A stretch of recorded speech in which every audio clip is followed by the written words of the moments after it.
Hey all, J-Man here. I just wanted to tell you about beardedshirts.com. It's a great place to get a lot of cool superhero shirts and other merchandise. You can scroll, they've always got sales on. As you can see, they've got these really cool print all over shirts, which I really love. That's Eddie, the founder of the site. And if you're looking for stuff, all you got to do is you click on the search here and you can type in all over. And that's going to show you the all over prints, which are really, really cool. Look at that. You got Legion of Superheroes, you got Brave and the Bold, you got JSA, you got Superman, Green Lantern, Wonder Woman, all kinds of stuff. So check out beardedshirts.com.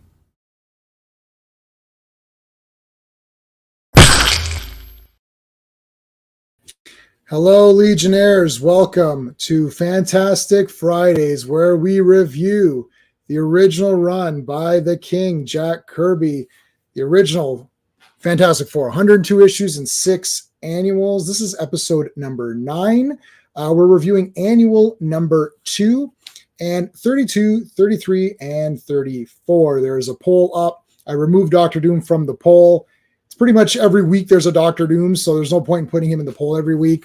I put a few other people in here, see what you guys think. And we're talking about Gideon, who looks like sort of like a Lex Luthor with like a stash.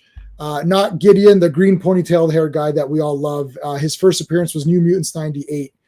Great first appearance. A few other characters appear in New Mutants 98, but the main one was Gideon, of course. So there's that. Let's talk about what's going on this week. So Monday, I'm going to be on Clobberin Times channel. We're going to be doing another zany, haney, Earth B. We're doing World's Finest, number 224. I haven't read it yet, so I'm going to read that. I'm excited to. I'm going to read that. That's weekend reading. That's like relaxing with like a tea or a coffee or whatever the heck you drink. I usually just drink pops, but whatever you drink, you enjoy and read a Bob Haney comic, especially if it's Super Sons. And if it's something carbonated, there's a less chance of you spitting it out with whatever crazy thing you read, and then you spit out your drink. So if it's coffee, you'll spit it out. But if it's a pop or something cold, there's less chance of you spitting it out while reading Bob Haney. But that Thursday, we are doing the Headmasters. So this is Transformers, the Japanese Headmasters. This takes the place of Rebirth. So this would be considered, I guess, season 4, if you're counting with the G1 timeline. I've seen the first like maybe 13 episodes or so. I just rewatched episode 1 of this today. I definitely feel it continues. I mean, it definitely continues from season 3. I don't know. Like, I know there's people who kind of, don't want to ignore the dub was not very good. The English dub, there's a couple of different dubs. They're not very good. So you have to watch subtitles. And obviously as a kid, you weren't going to really watch subtitles. So that was really not going to happen. So that's why we got Rebirth, and you kind of got like a 3-episode thing summarizing this. But this is pretty epic. Like episode 1, like nothing happened. Like, I mean, lots of happens. There's lots of action. And then at the very end, that's when the Headmasters actually show up. Or at least Chrome Dome and Fort Max and Highbrow and those guys. So that'll be Thursday, and then of course we're gonna be featuring our Transformers Wars.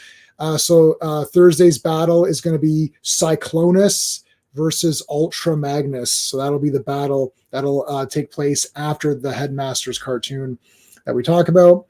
Let's say hey to the members and let's get going here. Dan, Sean, Steven, and Clobby. Everybody knows that top line. Brennan, who appears in chat sometimes. Cliff on Comics, who appears occasionally for my Dazzler streams. RR, Philip, Comic Addicts. Comic Addicts is actually Scotty, who's been on Dazzler. And Mark D with a C. So thank you to the Legionnaires. So Comic Addicts and Mark D will have to get you guys some bearded shirt stuff when the cycle resets. And if you do want to join, there is only one tier. There's just the Legionnaire tier. You just hit the join button and that's it. That's how it goes. I want to do something special for a members only stream. Maybe I was thinking I just finished up. Well, let me bring the guys in and see what they think about this. And let's go with that. So let's bring in our first panelist.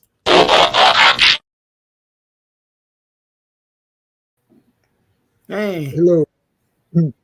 All right, let's bring in the man of the hour. It's Clobberin time. Oh, what's up, buddies? So I was thinking, I figured out a very easy. I was on Wrestling with Horror, which is ETAP. Do you remember ETAP? Did you meet ETAP, Clubby? I think you met ETAP. I think so. I think it's possible.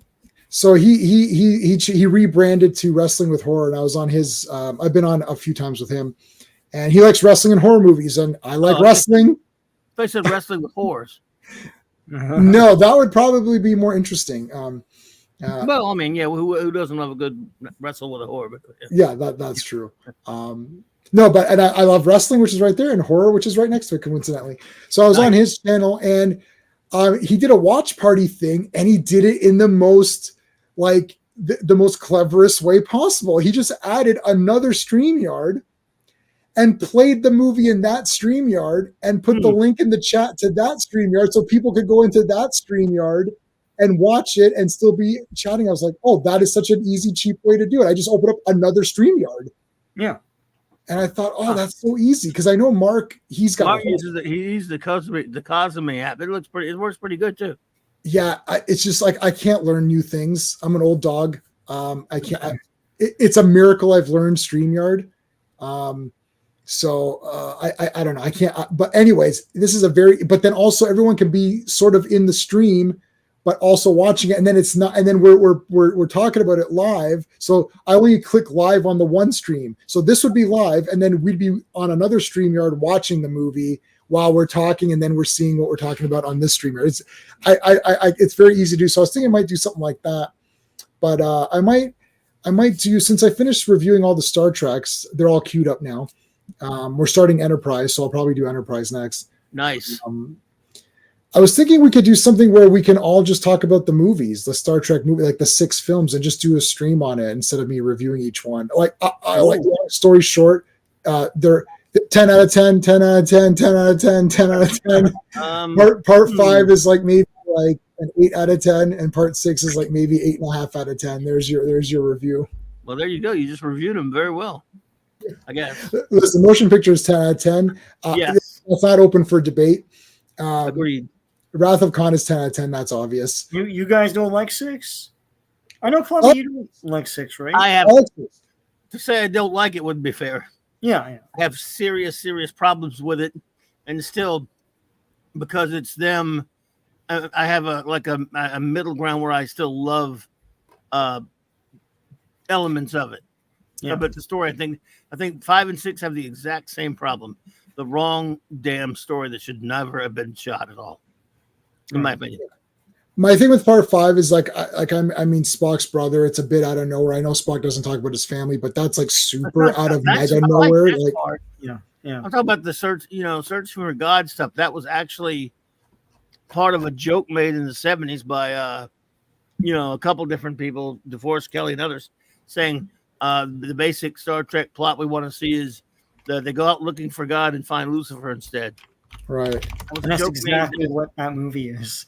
Yeah. Yeah. And God, these were the starship. Right. That's cool, man.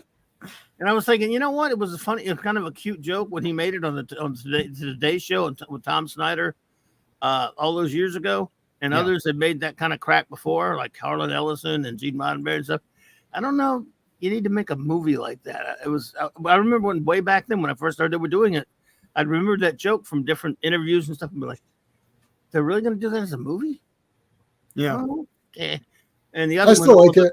The other one was all pulled from the headlines of the Cold War and Gorbachev and all that crap at the time. And I thought, oh, come on. Yeah, I like all of them. I thought it was neat, but then again, it's not a Star Trek. I mean, they're foiling an assassination plot. Isn't really a Star Trek. Yeah, it's not a Star Trek. Yeah, but it's still cool. It's still cool. Yeah, Star Trek should be on TV anyway. So, but Joe Dog hated Enterprise. Joe, I am disappointed in you. We're gonna talk about it because Joe Dog's gonna be leaving. I don't know what time it is for you. He's gonna go be seeing Bad Boys Part 27. I don't know what part it is. Joe. Tom went to see that last night. Did you go see it? I I'm gonna get in trouble. No, I hate Bad Boys. Like I never watched either one of them. I hate it so much. I watched part 1. I thought this is the worst thing I've ever seen in my life. Good. And then someone talked me into seeing part 2, and I had astronomical strength, and I made it through.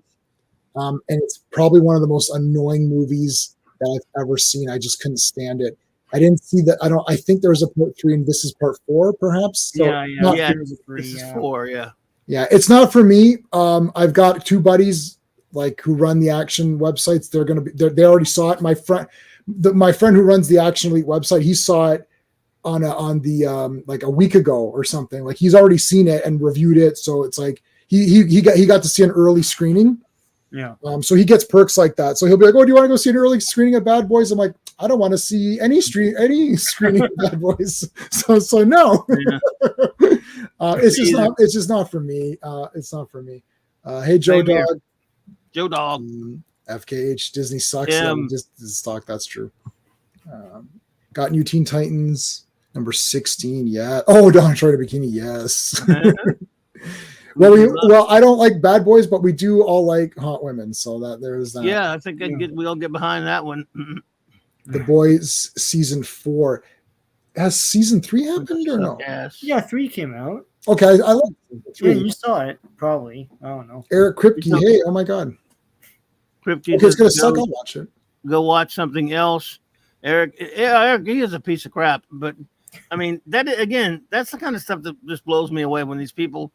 You make a TV show. I don't care what your beliefs are. Hey, don't watch it. Okay, I won't. I mean, they do that all the time now.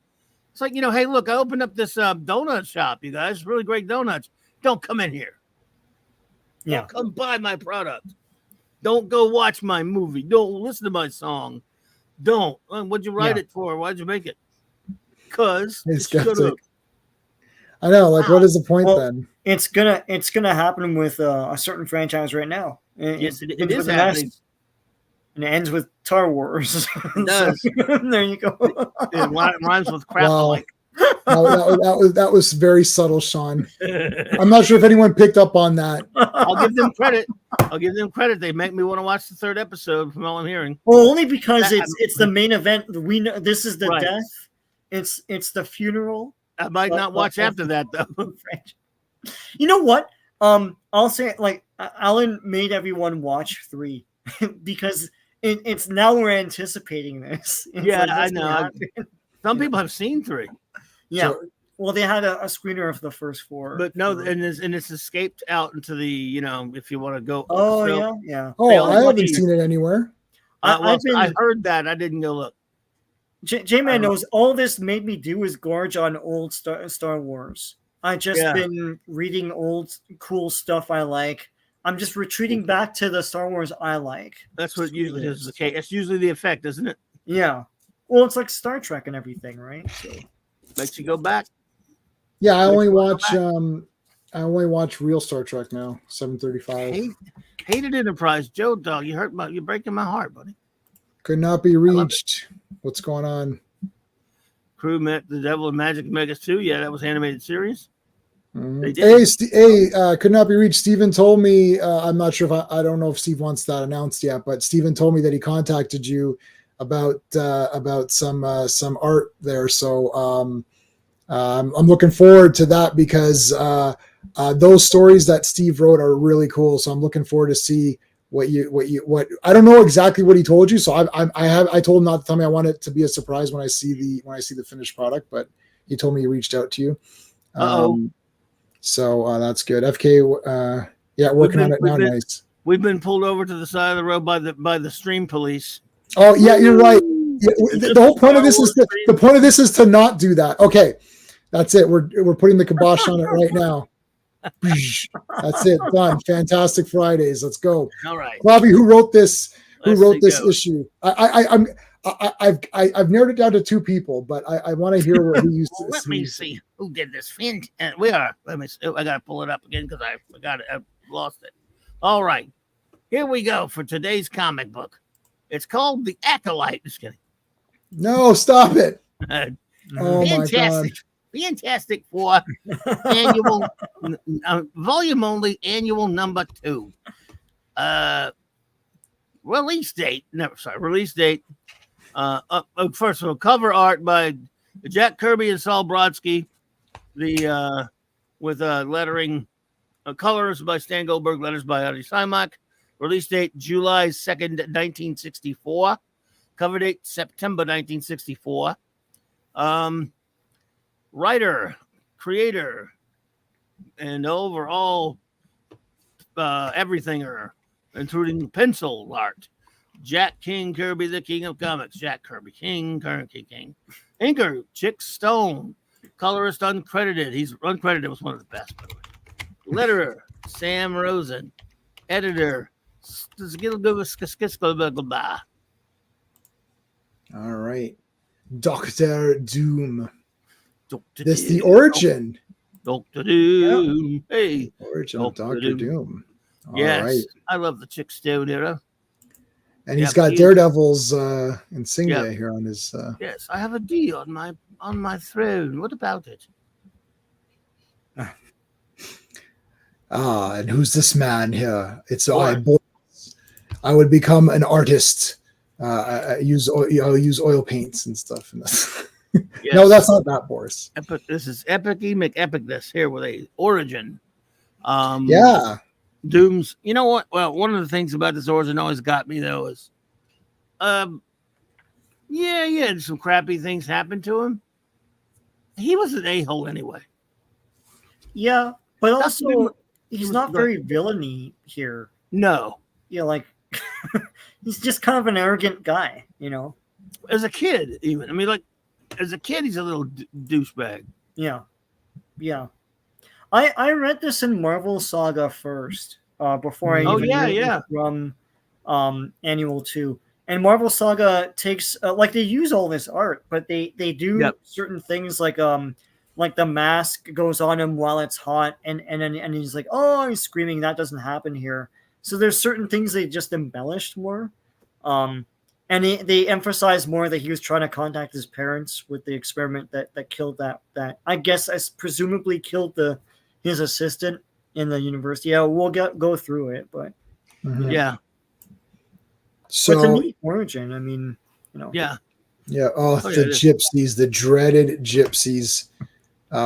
That's like a massive insult in Croatia. If you call someone a gypsy, those are like the big insults. Like it's like here you say effing loser or mother effer or whatever. Over there, it's like you gypsy. It's the Croatian term what you say. It's like you gypsy. It's like like he called me a gypsy. It's like that's it. We're gonna fight it out now.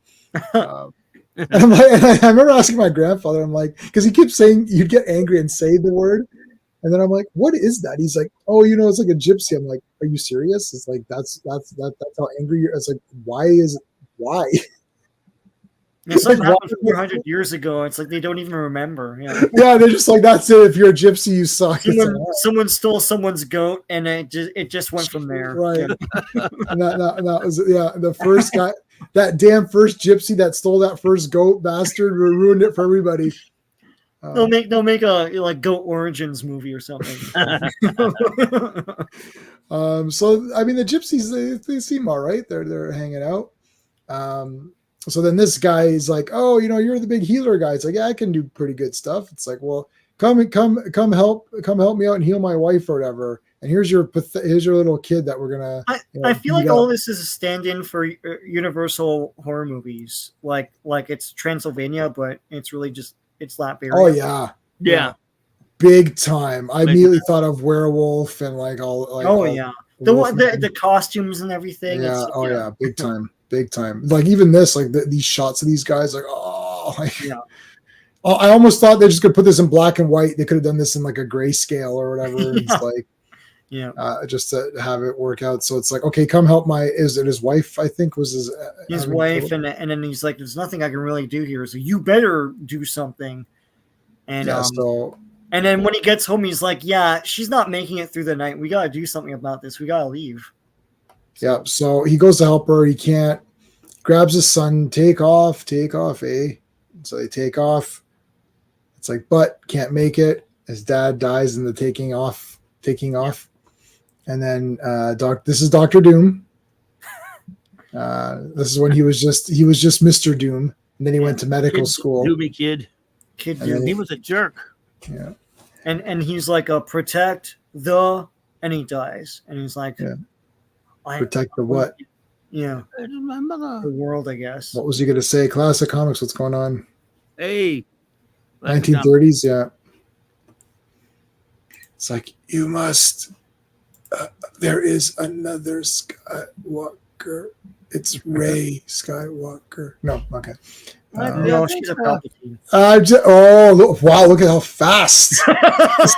Listen, you know, I'm just joking. I can't even tell a joke around here. And he's This is how crazy it is. You can't even joke around here. It probably been the 20s, like you said, because eventually when he in 1920s, yeah. Well, yeah, because he and Reed were at university together, and then at some point, I don't know exactly when that was, but Reed was in World War II as well. Right. Maybe in World War II when after college in Reed's case, crawling it forward, right? Yeah. So Doom finds some of his. So his mom was a witch, a gypsy witch, and his dad was like a legit doctor, right? Yeah. That's how he became. But he makes rich. gadgets and sells them. Yeah. And they don't work very well. What I don't get about this is it's like there's no reason to turn that thing off. Like, just there's a gadget that makes it seem like you're playing the violin or whatever it is while you play it, and he sells it. And it works, and everything's fine. And then he turns it off on purpose. But you don't have to do that. Like, no, he's being ass. and then this guy smashes the thing. It's like, damn it! I love the hair, like it lost the hair loss and all that. Yeah. Oh my god, dear, you look like a loser now. It was that damn kid. He sold me some hair tonic, and look at this. It was for his headache or something. Yeah. Yeah. See, that I get because it doesn't work, right? And then this other thing where like it's some golden statue turns to clay or something. Yeah, that's great. But you paid a fortune. He made a I love this. Like, he's so great at making all this stuff that they capture him and they shoot him, and he's just a robot. He's a Doombot, basically. The first Doombot. First Doombot. Yep. That Doombot. I wanted to take the Mbop song and do Doombot. Doombot, Doombot. I started writing the lyrics for it to make it make sense to say Doombot, like. And then you capture it, and then it's a Doombot. All right. Yeah. So this tank comes along. He throws this thing, turns them all into ice or something. What the hell? That's crazy. Ice bombs here. Bombs away. He's a big genius. He's a genius. So this American man's like, I come from an American university place. Is it what, State University or something? And he's like, well, we could use a man like you, I guess. That's what I do. I fly around the world and get like 1 or 2 students a year, and I get paid $100,000. So there you go. What's that? Wow, that's pretty good. Yeah, $100,000. It's Clark Kent, man. Look at him. I know it is Clark Kent. What is that suit, dude? That's great. All right, join us in our university. Yes. Then it's like dun, dun, dun, dun, dun, I should be back. dun, dun, dun. I gotta go get educated. I got an education. And there's hiya guy. Want to hang out and be cool buddies? No, I'm better than you, you slob. I don't like anybody else. Go to hell. I don't know why I'm talking like this all of a sudden. Yeah, no, like I guess he sees him in the lab. He's like, "Oh, I'll bunk with this guy." Like, I guess they're choosing their mates or bunk mates or whatever. But he's Doom, and he's like, it's too good for anyone. Men always think that their superiors are mad. And it's like, okay, well, you kind of are an asshole, so maybe yeah. You could do. We don't need an education.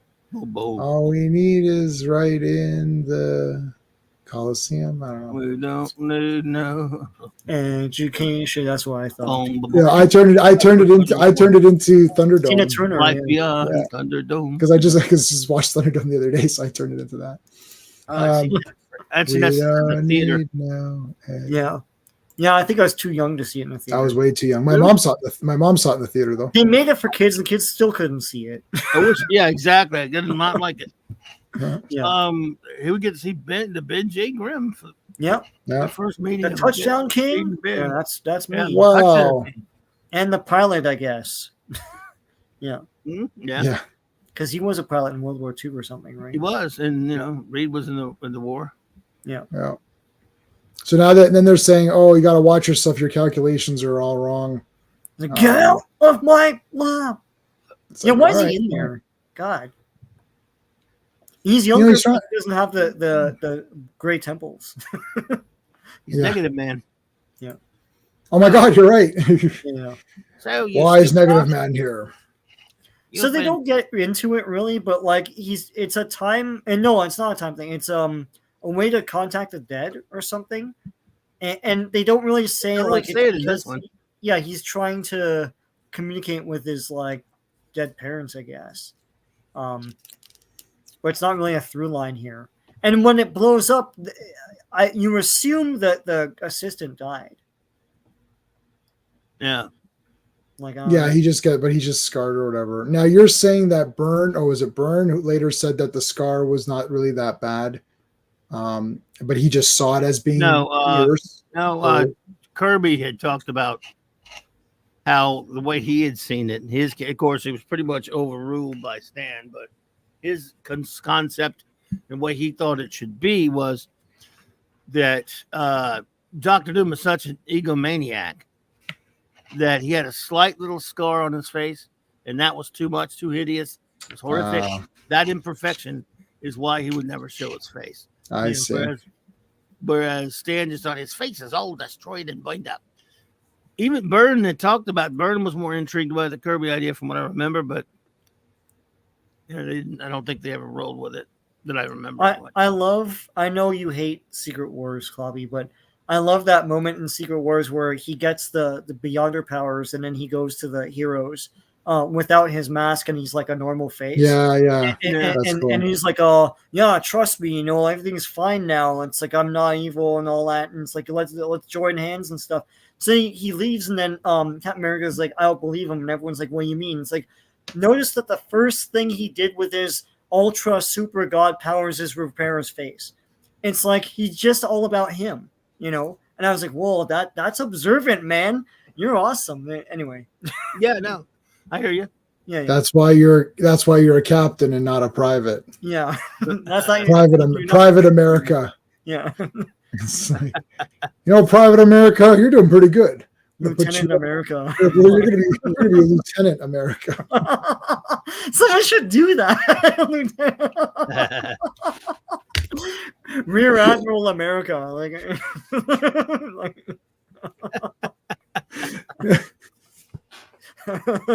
I would just go through every. And his sidekick Ensign America. Yeah. Ensign US or something. Ensign USA. Anyway. Private America. Yeah.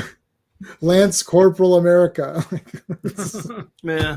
Well, Classic Comics is reminding us that Byrne did a story like that, but he got it from Kirby.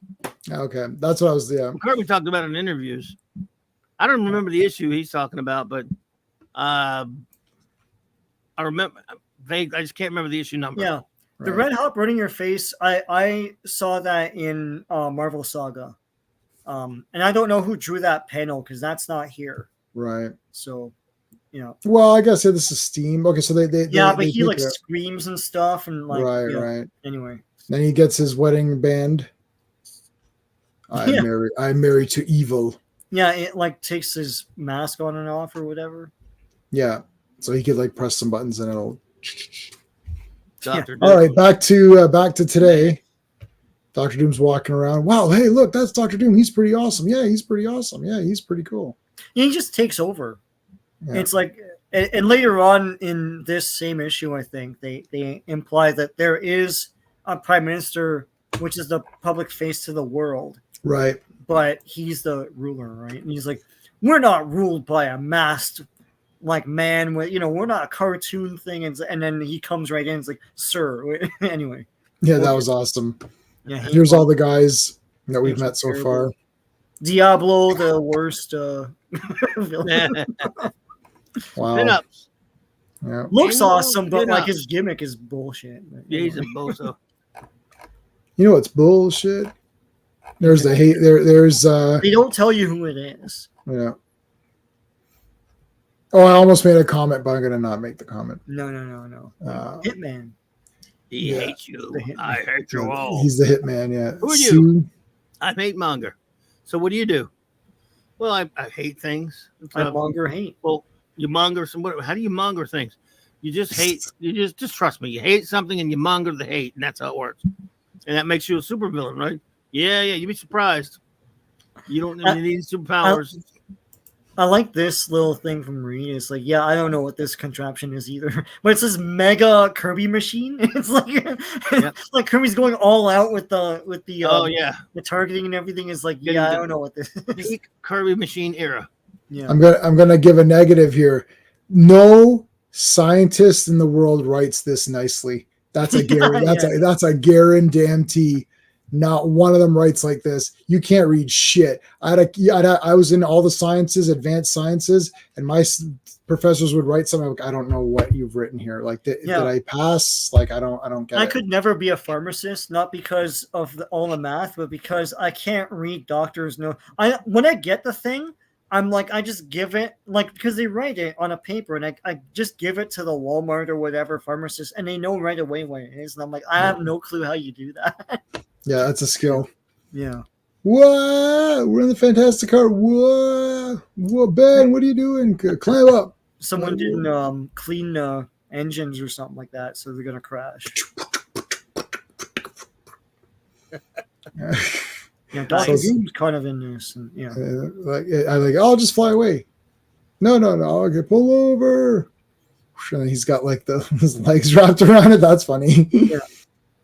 It's like, whoa, hey you. this is okay. This is absolutely hilarious. I actually did laugh at this. This is actually pretty funny. So you busted my car. It's like, oh yeah. And then this guy comes around and he busts it more. This guy's like, wait a minute, bust it up real good. I'll pay you money for it as like an art piece. That's hilarious. It's like a sculpture or something. Ben J. Grimm sculpture. Nice. That is great. It was hilarious. Yeah, I'll bust it up. Yeah, thank you. You're an artist. Yeah. Artiste.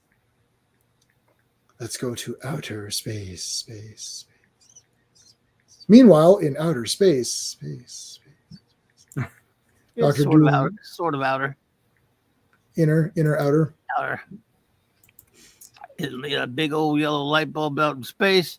He finds gets picked up by by whom? By him, not himself, but sort of, but maybe, but not really, but who knows? Ramatut. He's my favorite donkey. Ramatut. Boom. I'm a YouTuber, yeah. What are you trying to say here, CC? Are you a hate monger? Yeah. Are you calling Jay a hate monger? Yeah. You've been known to monger some hate now. Yeah, not much of it though. Usually I just don't care. He hates hate. I hate it. He said, sitting there all depressed. Well, those stupid Fantastic Four screwed everything up for me. What about you? Yeah, every time I try to do something, the jackasses are always depressing, man. Look at their faces. They're like, yeah, man, I had it too. Had it made. Had all the chicks I needed. I was back in the old. I had my harem and all this shit, but no, you and your stupid time machine send the Fantastic Four back to me, and now what? Thanks a lot, me. Yeah, it's like, wait a minute, I'm pretty smart. So am I. Maybe we're the same person. Yeah, I was just thinking the same thing. Because you're smart, so are you. Oh man, we're the same person. This is where they look at you. I don't get this because you know your own history. Why would Doom think that he's Ramatut? Like, it doesn't make any sense. I think Ramatut thinks he's Doom. I said before, I'll say it again, Kang sucks. It's like you don't even know what or who he is, and there's like different versions. And you ever seen that long ass timeline somebody did on Kang and all the different versions? It's like, it's so Victor annoying. Timely and freaking. Well, and and there's like a Oh, there's so many of them. God. Anyway. You guys are Kang deniers. So I mean, he's just, I don't know. It's never been that. They did him very well on Earth's Mightiest Heroes, the cartoon, but it's the kind of character that I just didn't give a crap about. You just Kang get into him? Kang. Yep. I like him better on Star Trek. Kang. Michael Outsider. Phantom Outsider was a man. Then he became a woman. Oh, different guy, sorry. Oh no, careful. That's gonna totally. I meant a different Phantom Outsider. You get a lot of mileage out of that one. I love 70 is fun. How rude. She was the best. The Paramecium again was awesome. You voted for Kodos? Yeah. Kodos the Executioner? Yeah, it was him. You think that was him? Yeah, it's him. I could have solved that episode in 2 seconds. You think it's him? Yeah, it's him. There, voted for him? That's it. It's over. I was going to do a Star Trek thing where I end the episode in 1 second. Like, it's like, should we teleport down here? Should we beam down? It's like, no, I feel something's off. Okay, the episode's over. The safe ship Enterprise. They never take any risks. They go, let's not go down to that planet. You don't see the 5 other scenarios where that actually does happen. You only see the one where they take the other path, right? So otherwise, there wouldn't be a show. Right. Kirk is like, nah, we'll skip this one. We'll skip this one dangerous planet for. That looks a little bit dangerous, guys. Yeah. Risk is our business. It's like, yeah, to a point, but why don't? Yeah. Like, hold on a second. We could play Risk the board game, and that'll. We don't want anyone to get hurt. All right. So Doom is coming back to business. He's walking around the street here. He thinks it's Latveria, like up here where he was walking. Oh, it's too far up now. Where he was walking through the crowds. Yeah. It's like everything's good. It's like, whoa, it's Dr. Doom. Oh my goodness, he knocked my hat off. I think Ramatut was messing with him because I don't think he ever came back and messed around. He probably said, "I'm not messing with them again. You go do it." Yeah. No, I thought that then after this he's Kang, and only because, like, I think he's Kang in Avengers, right? Only because he ran into Dr. Doom here, and now he's Kang, yeah. And then he dons a costume similar to. They're testing this new adhesive. But I don't think he's an FF anymore, though. No, he just becomes an Avengers guy. Oh, what the hell happened there? That was weird. Oh, pay up your Rogers bill. That happens occasionally for stupidity. My Rogers bill is automatically deducted from my credit card. So, risk is our business. Yeah, Hasbro says that. Yeah, right. So he pulls apart Gorilla Glue or whatever, and it doesn't work. Hey guys, we got something. What, an invitation? Yeah, to a ball, but we have to wear our costumes. That's weird. Maybe Kirby doesn't feel that's not dangerous. Maybe Kirby doesn't feel like drawing us in different clothes for this issue. Yeah, that could be it. So sorry, the origin and this are the first mentions of Latveria, right? Yeah, I guess so. Really, I think so. Have that before. I couldn't be like in the origin they talk about it, and then here they drive home the point that he's the ruler. Yes. So, but did they ever mention him before? I don't think they did. Think so. He's just a guy that does stuff, and he doesn't. But this gives this is a great idea to make him the ruler of a country. I think that. Yes, the annual is the first mention or first appearance of Latveria. You are correct. Yeah. And as a kid, honest to God, like I got Latveria and Latvia confused. I thought Latvia was Latveria in real life.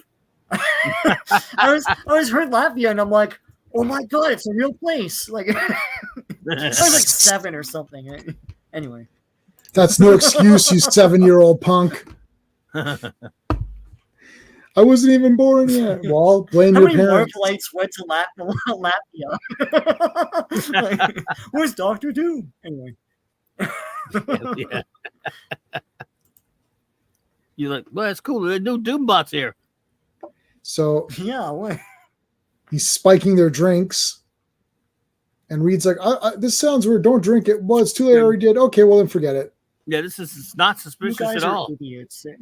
Yeah. Uh-oh. Let's go up. What's going on upstairs? It's me, Dr. Doom. You're headed to... Oh, Niagara Falls, baby. Yes. That's like... Are you going, G-Man, or to the Falls? Niagara Falls Comic-Con? No, I'm not. For right now, I'm not. Dolph Lundgren canceled, so that pretty much made me cancel. Oh, you were going, or I would have gone. Chevy Chase is there. I love Chevy Chase. I don't care what people say. I don't care. I love Chevy Chase. I would definitely meet him, but it's just too expensive. It's like $200. It's 200 for a picture. And then it's like wow. Yeah, it's too much. I can't do it. I'll go to the horror one though. Because those are all cheap, and you go on Sunday, and I talked to everybody for a long time. It was awesome. Wait a minute. Going to St. Louis, then to the airport in New York, and then Niagara Falls. Okay. Yeah, Niagara Falls, yeah. So Niagara Falls, like maybe 50 minutes, 50 minutes from my place is probably like an hour and what, 30 minutes from your place, Sean? Or yeah, thereabouts. Probably longer with our traffic. That's this weekend, huh? No, I don't think that's this weekend, is it? Oh, yeah, I'm pretty sure. Jen asked me about for some reason. She's like, "Oh, are Jay and Steve going to that?" And I'm like, "I don't know." Yeah, you're right. It is. It's today. It's right now. John Cleese, John Cleese is going to be there. Yeah. Wow. Oh no, John Cleese is for August. Yeah, for the August one. Yes. Oh, August. Okay. Are you going? Could not be reached. Are you going tomorrow? Are you going? Like, I guess you're not going today because you'd be there. Are you going this weekend? Bill will probably go. Professor Bill will probably go. But Professor Bill has 20,000 subscribers, so they give him a press pass. Yeah. So he could just go for free. So yeah, sure. If it's free, he can go. He'll go, right? But like, that's the real goal. Just get the press passes. Like, all this monetization stuff. I saw John Cleese and Eric Idle live a few years ago. That was fun. Oh, that is cool. That's cool. Are you a fan of Baron Munchausen? You are, right, Bobby? Okay. I love that movie. Yeah, so see, we both love that movie. I have a poster for that, and I've got all that. Yeah, I love it. Oh, I could draw Baron. I used to draw Baron Munchausen all the time I love that movie. That was one I was trying to memorize. A lot of great lines in that. I haven't watched that in a long time. I must watch it again soon. Watch it again soon. It's like Oceans of Wine. That's awesome. Jonathan Pryce is great in that. And the Sultan's good. Any famous last words? Not yet. Not yet. Is that famous? It's like, no. Kirby's art really getting better and better each issue. I think it's really going with Chickstone inking. It's looking more. It's more clear. Look at the definition. Look at all the background. All the detail. Everything. The figures. Things are starting to look better and better. Johnny always has been looking great for a while. Yeah. Everyone faces, all of it's clearing. I mean, he's starting to advance his style. Yeah. I'm loving it. Yeah. So what's going on here is everyone is seeing. So everyone who drank the liquid is seeing something bad. So, like, for example, Sue is seeing Reed make out, but you can see they're intangible because they've got the lines through them. I took this to mean like this is their worst fears about these people realized in their head. That is what it is. Yeah. She thinks that Reed's going to cheat on her because she would do the same thing to him and projects onto him. Oh, how do you like that? Because Reed's never had a wandering eye. She did. She has like a picture of Namor, like under her mattress or whatever it was. It's like that was crazy.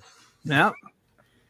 And like, the Thing and Johnny Storm don't like each other, So that's what it is. And Doom's probably like, these guys are idiots. Like, they're my adversaries. They're like just one little small suggestion and they're at each other's throats. Like, but he knows Reed is smart. Yeah, Reed does respect Reed. Yeah. Yeah. That's actually a lot of the issues that we do today. Reed is, just proving more and more now he's the smartest. Yeah. Yeah. Yeah, he doesn't drink the thing and then he tricks Doom with the actual his own juice. So anyway. Right. All right, so they're seeing now. Reed isn't seeing anything because he didn't drink it. No. It's like, guys, what's going on here? But like even reading this, I'm like, why would you drink? They're making a big deal that it's a special juice from their country. Don't drink it. Well, they don't want to be rude like you, Sean. I know you wouldn't want to drink it. You'd be like, no, I do this. Keep my lips closed and like move my Adam's apple like I'm drinking it. And I'm like, what the hell's going on here? What a lie! Don't drink it. Wow. Oh yeah, man. No, there you go. You're right, Sean. You're not supposed to say shaken, not stirred. Yeah. And then drink it. Yeah. Yeah, I don't know about that. That doesn't sound that doesn't sound Very accurate diplomatic. to me. I don't think Sean would just drink it immediately. They just be like, here, drink this. Okay. Oh, what is it again? Two-fisted, like get shotgun. The funnel, put in the funnel, man. Anyway, yeah. Oh, you've seen? Hold on, where that's cool. Oh, there was that one time, and that was Sue. Yeah, they were reading his mind, and he pictured Sue in a swimsuit.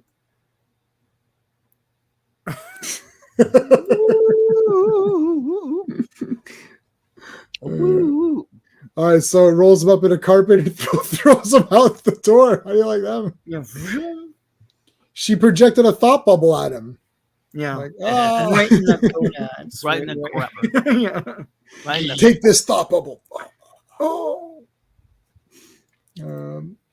All right. So then man, she's really upset over this. And Dr. Doom's like, I need new enemies. These guys are idiots. I wonder who are the X-Men battling right now? Yeah. What are the Avengers doing these days? They're brand new. Or... All right, Joe Doug. Well, you know what? Let me know how Bad Boys is. I think I will. I don't think Michael Bay's direct. Is Michael Bay? If Michael Bay isn't directing this one, I don't know, but I might. Maybe he's I'll involved probably. Yeah. Or Jerry Bruckheimer. Take care, Joe Dog. Have a good see you, one. Joe Doug. See you, Joe. I saw The Island, which is what's it called? What's his name? Michael Bay with Obi-Wan and Black Widow, McGregor and Scarlet. And I mean, the first like 20 minutes, I was like, so I knew what The Island was. Like, I knew the spoilers. So I didn't want to say anything to my wife because she didn't know, and she thought it looked interesting. I said, "Well, it's a Michael Bay movie, so I don't know, but whatever." People said it was okay. So we were watching it. She's like, "Well, this is really good." I was like, "Yeah." I said, "I already know the spoilers and all that." And then it's 2 hours, half an hour in, they revealed the entire plot. I was like, "Oh, well, that's what I knew." Mm-hmm. I'm like, well, "What the hell's the rest of this movie going to be?" Then it's just an action scene. I'm like, "Really?" I'm like, "Stop it, Michael! Like, you couldn't even like, oh." He had a decent story, but like it just went into and it's absolutely outrageous.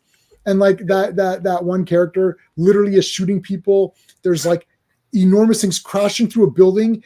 All these office workers are dying, and then at the end he's like, "Oh, I become a good guy now." And I'm like, "No, you can't become a good guy and help them. You literally murdered like 7 or 8 police officers in that fight, and you caused so much destruction to that office building. At least 100 people died, and now you're a good guy in the plot because it's a good little twist to have him like turn against." Yeah, but that's a Michael Bay thing. He yada all the destruction, the collateral damage and stuff. Yeah. That was my problem with Bad Boys 2, where they're going through that God, you're right. The poor people housing and stuff. Yeah, and then someone makes a flippant remark like, "Oh, this is just like front for drugs." Like, no, it's not. It's not. Housing. Yeah, that's a lie. Yeah, and they don't really show anyone dying in those houses, but there are people in those houses. Like, so anyway.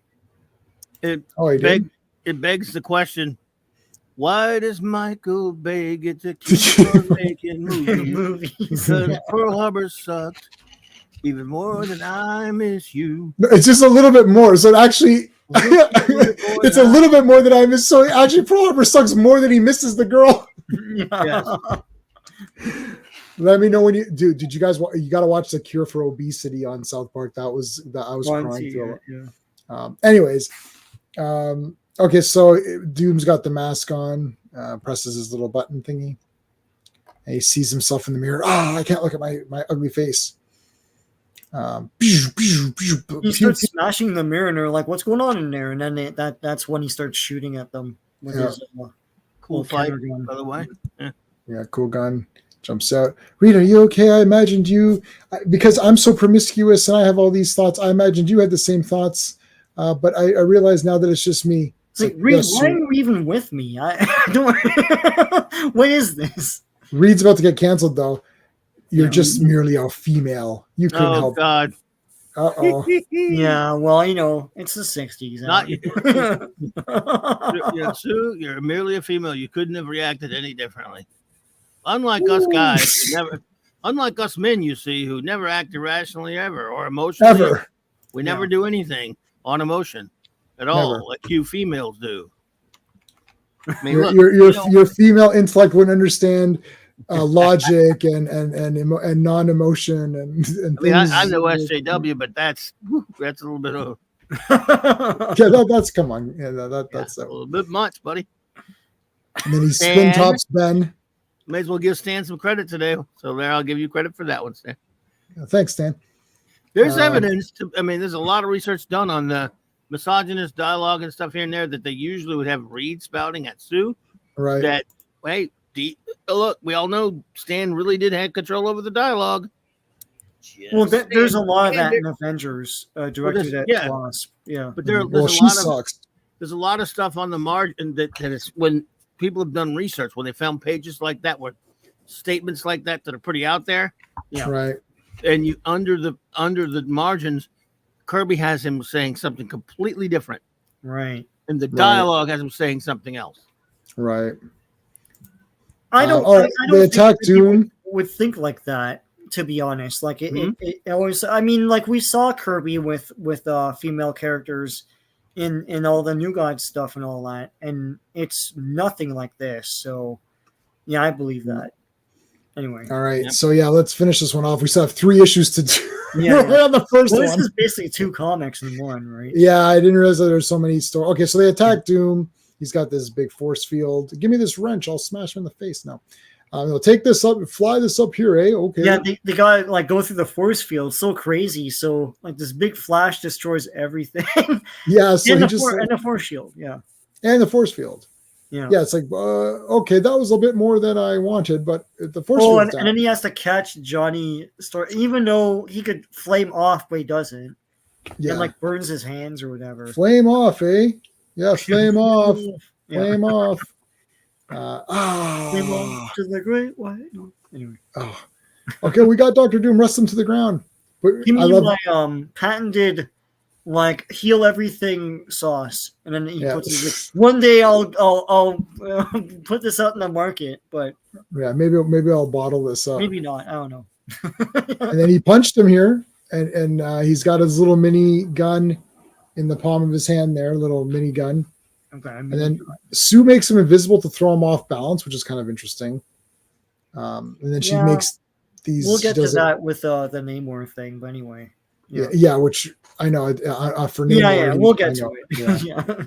So then she makes him all trippy up on these things, and then, but then when he steps here, she becomes invisible. So that takes. She can only one person can be invisible at a time with her thing. Yeah.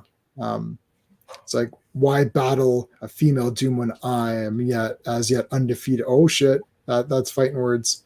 All right, first let's drink a toast before. It's like, Doom, you dude, they used your own trick back on you. Come on. And then he imagines like this. I don't know what this is. Like some weird. Let's see. It's a mind battling machine. So it's like you hold it and it connects to your head. Yeah. And then they play paper, rock, and scissors. And then he imagines that he killed Reed. And then he's like, I killed Reed. You guys are losers. It's like, now I'm going to go fight the Avengers or something. See ya. They just walk out the door. They're like, but Reed, you're not dead. Yeah, he says he's not dead. It's like, no, I'm not dead. Like, why don't we just tackle him right now? And then Reed's like, we don't kill or whatever. I think I'll go for a walk. You're not fooling anyone, you know. You're not fooling anyone. I feel happy. Stone dead in a moment. Yeah, can you help us out? The actual issues, yeah. Sorry, I gotta go back. What's the next one? Next is 32. 32. Fantastic Four, volume only, number 32. Cover art by the great Jack Kirby, inked by Chick Stone, colored by the great Stan Goldberg, and lettered by Sam Rosen. The release date of this comic book coincides precisely to the day with the release date of the gentleman who annoys you by the name of Clobby. Oh, This was August 11th, 1964, the day I was born, the day this comic book was slated for release on the newsstands. So, wow. So this is very odd because this came out on your birthday, and we're reviewing it on Sean's birthday. It's Sean's birthday today. Say your birthday, Sean. Yeah, I did. Today's his birthday, for real. Oh my goodness! Happy birthday, bro! Oh, thanks, man. Wow. Yeah, that's crazy. That's crazy, man. But it's weird, isn't it? So there's already 32 issues out by the time I was born. Wowzer. So why didn't you get issue 33, huh? Late to the game, huh? Eh? I went and picked this up the day it came out. Wow. Your mom should have as soon as she came out, she's like, I've given birth to someone who's gonna love the Fantastic Four. Hubby, go buy the latest issue. Instead, I get smacked, I get slapped, for one thing, and I'm crying all day like a little asshole, causing trouble.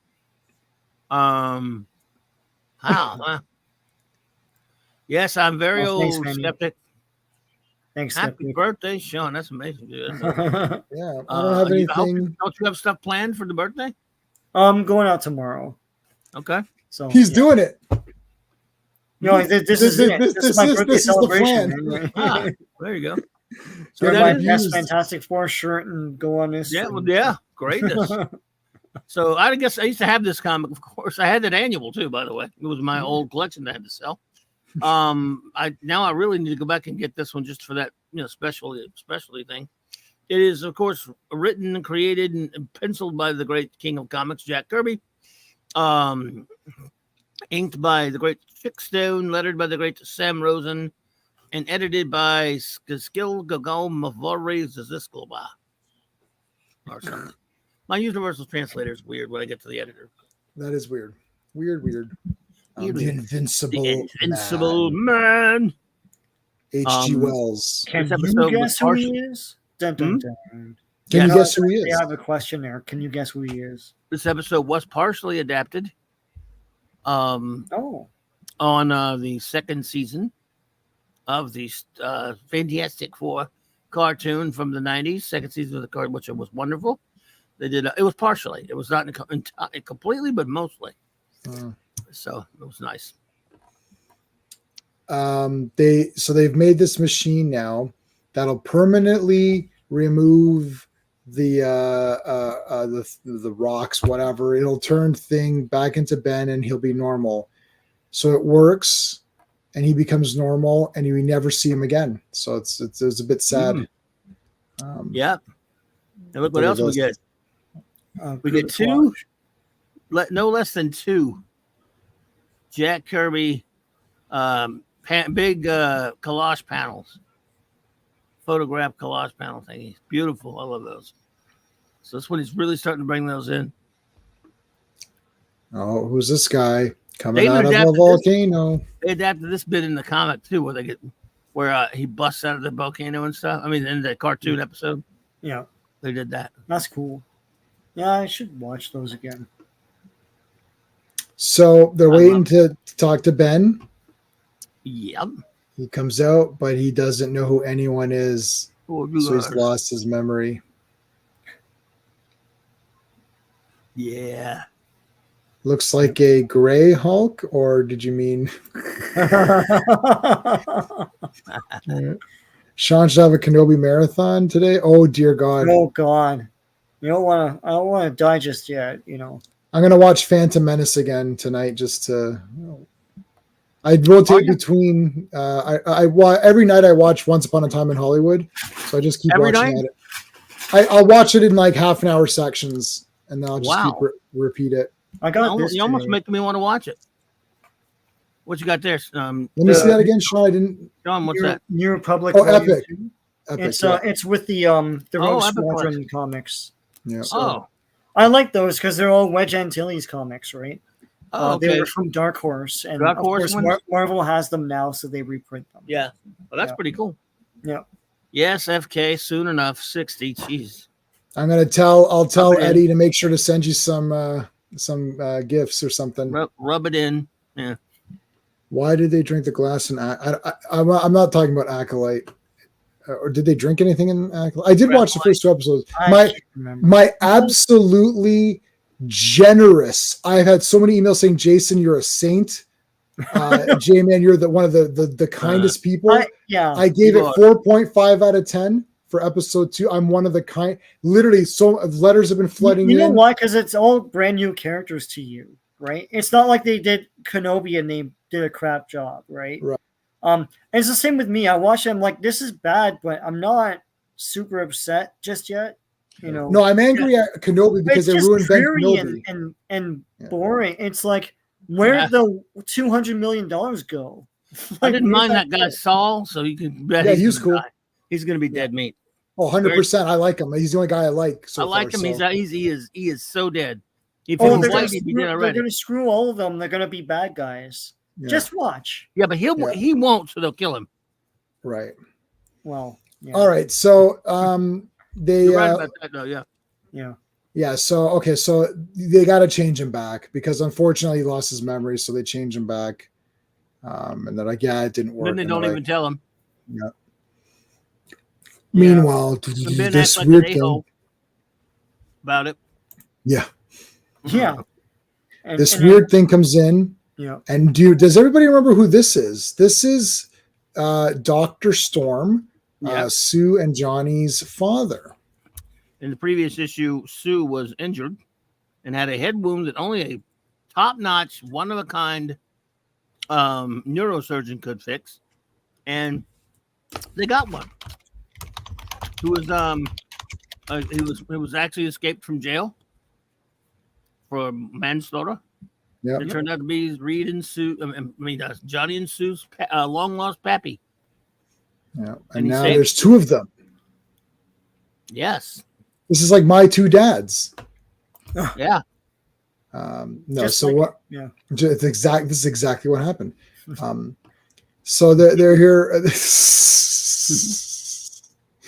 is the origin of the father.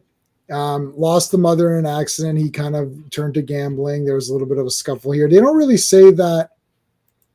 They're not really saying he killed anybody. They're just saying he was accused of it, but didn't really come to his own defense. He was just so down on himself. He just hated life that he just didn't care. Charge. They're vague here as to what happened to that bullet. So I don't think he shot him. Like it looks like he didn't, and he just, so it's more tragic that way. They go to visit him. Manslaughter charge. He didn't fight it. Right. And they're like, you guys are losers. I'm the best. They're like, what? He turned invisible. He's behaving like an ass and he has all these powers. And it's like, what happened? He's like, oh, there's like a lab here. And I think Reed Richards says later on, it's like, there's no lab in freaking prison. What are you talking about? Anyway. Not in the prisons I've been to, at least. Yeah. Whoa. I don't think you can get Fantastic Four powers by putting license plates to. Yeah. All that license plate technology imbued him with powers, right? You ever thought Sue's dad was Mr. Fantastic? Oh my God. Where's my where's the new one I put here? Go to Google. Go to Google. I love that one. I'm not looking at the words. She should be Sue. Yeah. Yeah. They should make her Dazzler with the outfit. I'd buy that for $1. I'd buy that for $10. I'll outbid you. Well, it'd be 27 in IMAX, but whatever. 27. Oh yeah, you're right. It'd be $27. I'll be satisfied with her as Barbarella. Oh, for sure. If they do the real let me write it. Dude, if I directed Barbarella, that'd be the top grossing film of all time. There's an announcement they're remaking Barbarella. I'm like, now? Like, no, you're not. Like, you're not doing that. Yeah. Why would any Hollywood studio do that right now? Sydney Sweeney wants to do it. It is a French thing. Maybe they should just go to France and do it and just dub it or whatever, like subtitle it up. Mm-hmm. And then you said the key words. If Sweetie wants to do it, let her do it. Let her do it. Has to be the real Barbarella, though. Anyways, so okay, Bo, the Fantastic Four. Well, let's go. Dun, dun, dun, dun, dun, dun. All right. I need a costume if I'm going to be a cool villain. I'll call myself Invincible Man and wear this Why costume. are you called Invincible Man? I don't know. It's got to be green and purple at least. Stan made me do it. Yeah, this just feels like it's like a what's that? This is like a Mary Sue guy. He's like, I'm going to insert myself into this comic as a villain. I'm going to call myself Invincible Man. It's like, call him Mary Sue Man. Boober. Stop it. The search for Duran. Oh, yeah, I love Duran Duran. Yeah, he is the inventor of the positronic ray. I've seen that movie many times. Duran Duran. Long live the revolution. Even that filthy traitor was wonderfully hot in that movie. Yep. Oh yeah, big time. Hottest traitor of all time. Hottest. Yeah. We're here all night, folks. Yeah, Benedict Arnold. If Benedict Arnold looked like that, maybe you forgive. Maybe no, we would just it would be tougher to execute. Yes, yeah. It'd be like, okay, let's at least wait to execute her when she's not hot anymore. Yeah, Thunderbolt Ross. That is true. He does look a little bit like Thunderbolt Ross. All right, here comes the hot stepper or whatever. Okay, so here they go. And then they just start fighting immediately, and he throws them over, wraps them around this pole. Yeah, you got the hot hands. Got the hot hands. It's cool how the cartoon adapted this fight a lot like this. Does he look like this Invincible Man, or do they just use who it really is? Yeah. Okay. Oh, yeah. Wow. So this is cool, like flaming underneath. Yeah. Whoosh. Spinning him around like a top. Whoa, I'm dizzy. Dizzy. He gets a lot of damage in these issues. Like he's like, I'm too tired to go on, and like he's doing that a lot lately. He's one of these Gen Zers. Like, get up and do something here. Okay, get up. Too much work. Yeah, I can't. 8 hours a day. Oh my god! I thought jobs were 2 hours a day. So he boings himself, and then he like 1, 2, 3, new champion. My god! It reads a new champion. He's defeated Ben Grimm. No. I like how he's all flat, like blobbed out here. Shut up, Ben. We're in a jam now. Whoa, what's your problem? You guys suck. Yeah. Just because this is issue 32 and you fought 31 other villains that would have destroyed the entire universe multiple times over, but because you couldn't beat this one guy right now in front of our faces, you're trash. Yeah. Like it's Superboy syndrome. It is Superboy syndrome. Just because he's their father, you guys would have heard him. Yeah. Yeah, the insinuation is that because they know that it's Sue and Johnny's dad, they've got the kid gloves on. Just like everybody does. I'll say this and we're gonna move on for sure. It's just like an acolyte. It's like that person may kill Jedi. Yeah. And then kill people at that bar, threaten innocent people, throw knives at their heads. And then it's like, oh, May, what's going on? Tell us what's wrong. I'm like, what are you doing? Why you want to understand it? Look, you can understand it later. I love Criminal Minds. That was a great show where they get into the mind of the killer. What is he thinking? Stop him. You know what happens first? They capture them.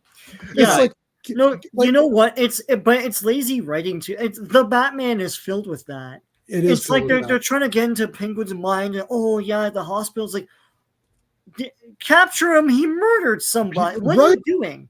What are you doing? This crap? Anyway. Yeah. So Fantastic Four stink. They gotta unstinkify themselves. All right, I got this cool backpack here. I'm gonna be a Sky Commander, just like the toys. It's like, hold on a second, Reed. There's a cool cartoon on TV. Oh, what are you guys watching? It's like, hey, that looks like insectoids. Well, he's got like a cool battle harness that they can make a new figure. He's like, I'm trying to get more figures out of this thing. It's like, here, catch.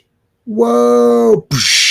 Whoa. Invisible barrier. Now, this person, did this person have an invisible barrier the last time they appeared? Nope. So they upgraded. So when Sue when Sue last time the Super Scroll? Yeah. No. Because if I feel like Sue upgraded her power, so this is Super Skrull, whatever. Yeah. So Super Skrull updated his power. Yeah. I guess the Skrulls might have been. I mean, Skrulls watch all the time. Yeah. So yeah, they know about it. Okay. Yeah. All right, Reed. He's still my father. Hold on a second, Sue. He's not your father. What?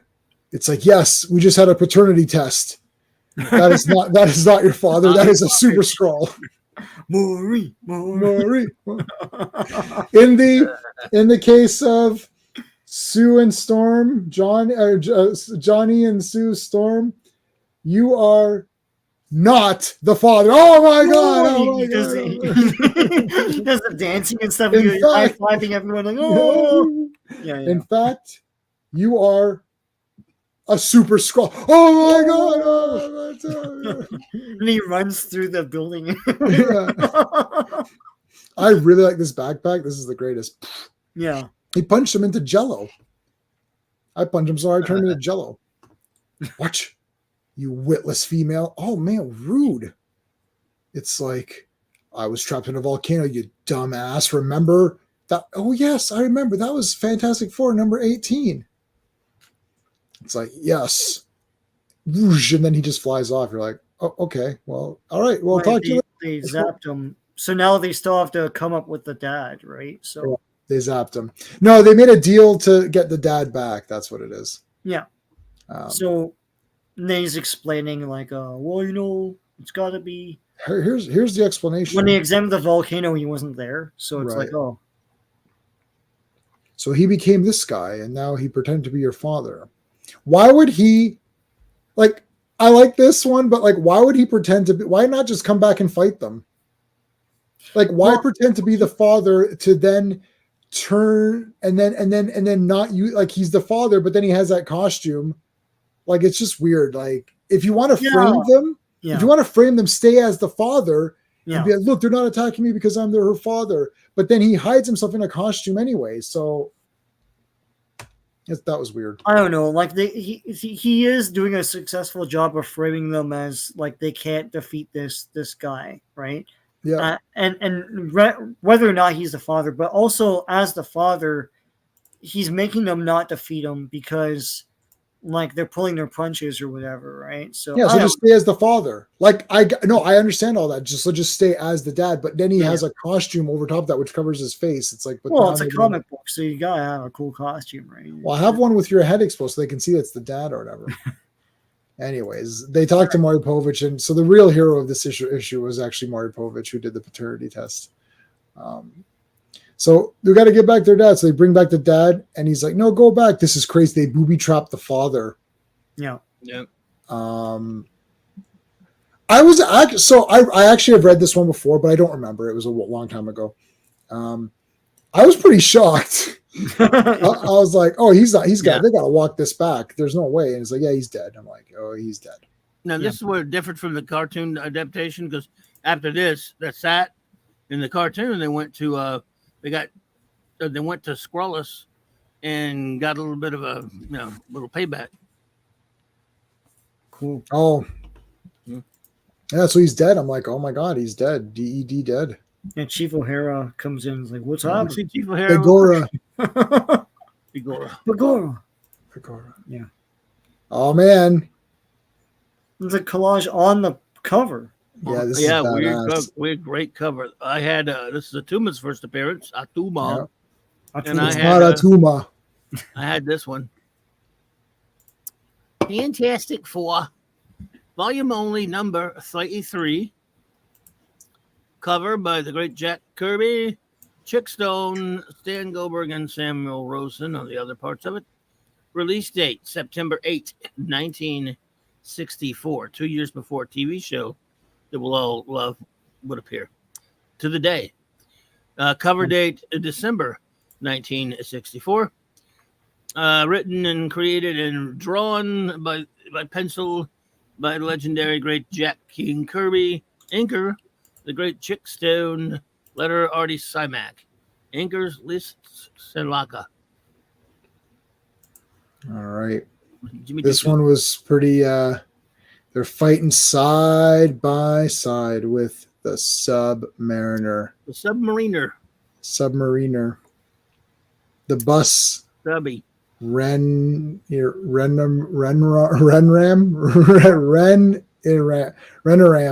What? Bus Renaram. Yes. Oh wow. This is cool.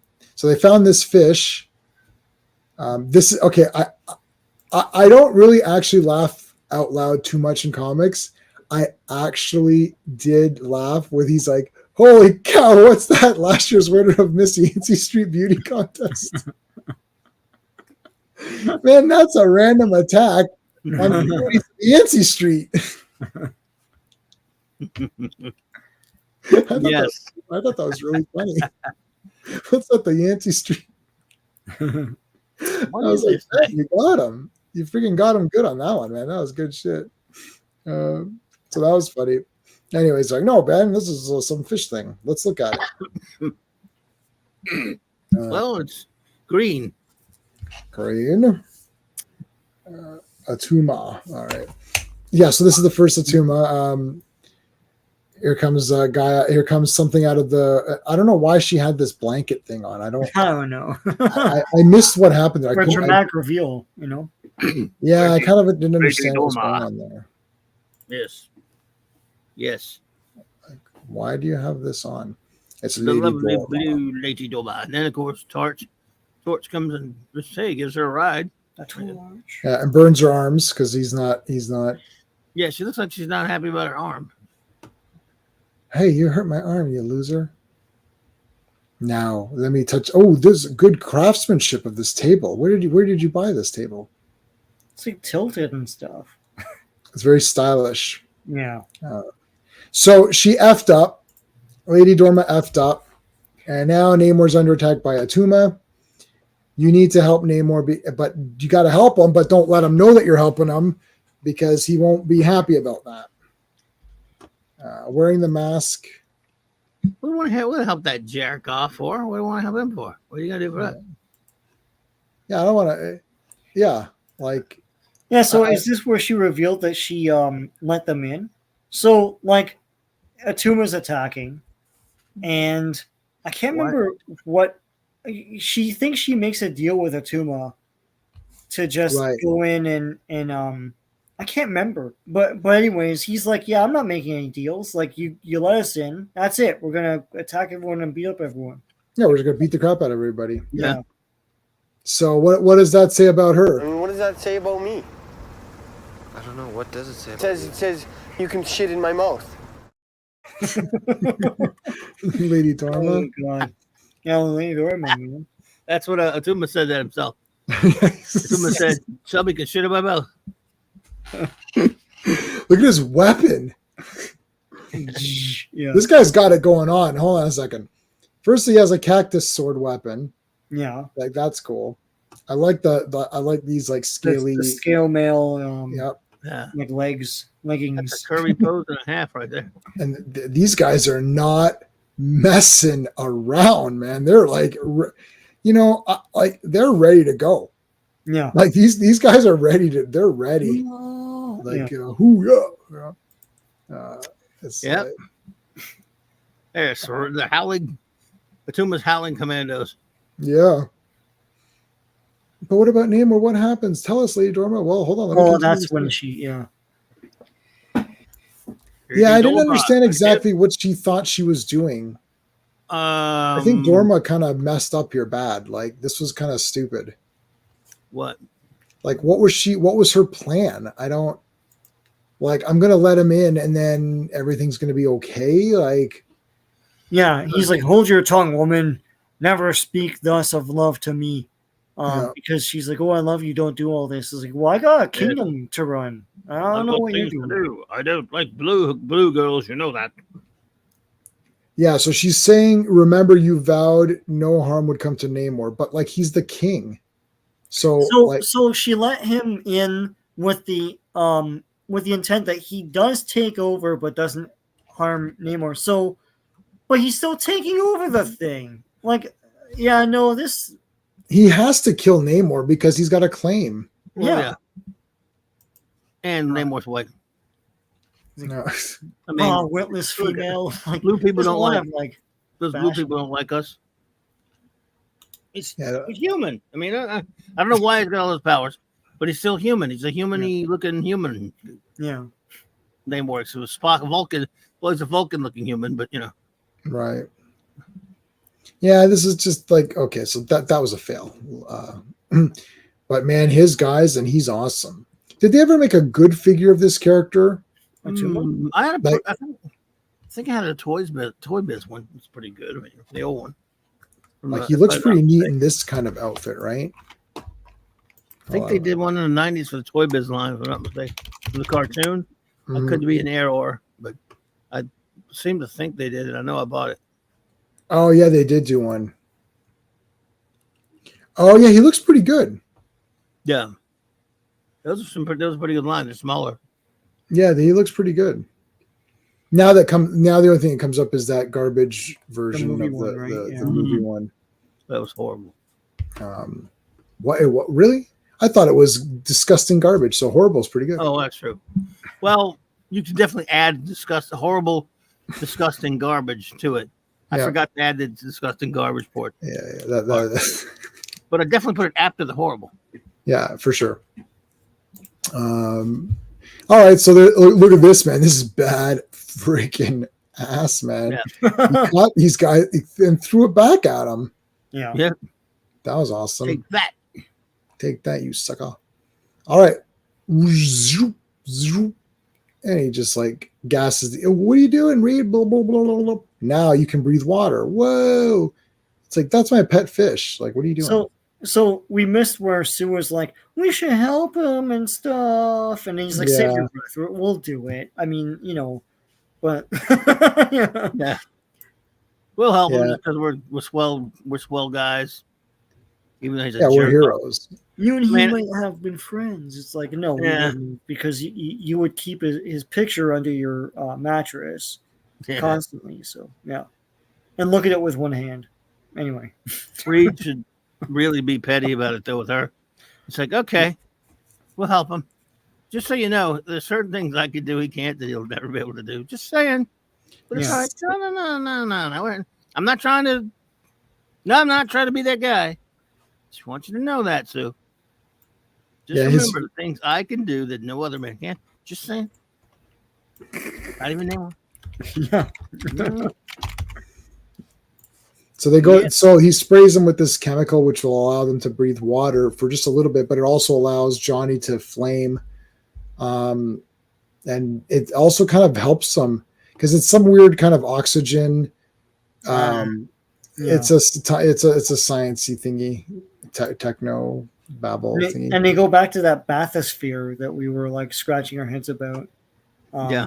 Which is a submersible thing. But yeah, okay. This is cool. Nice.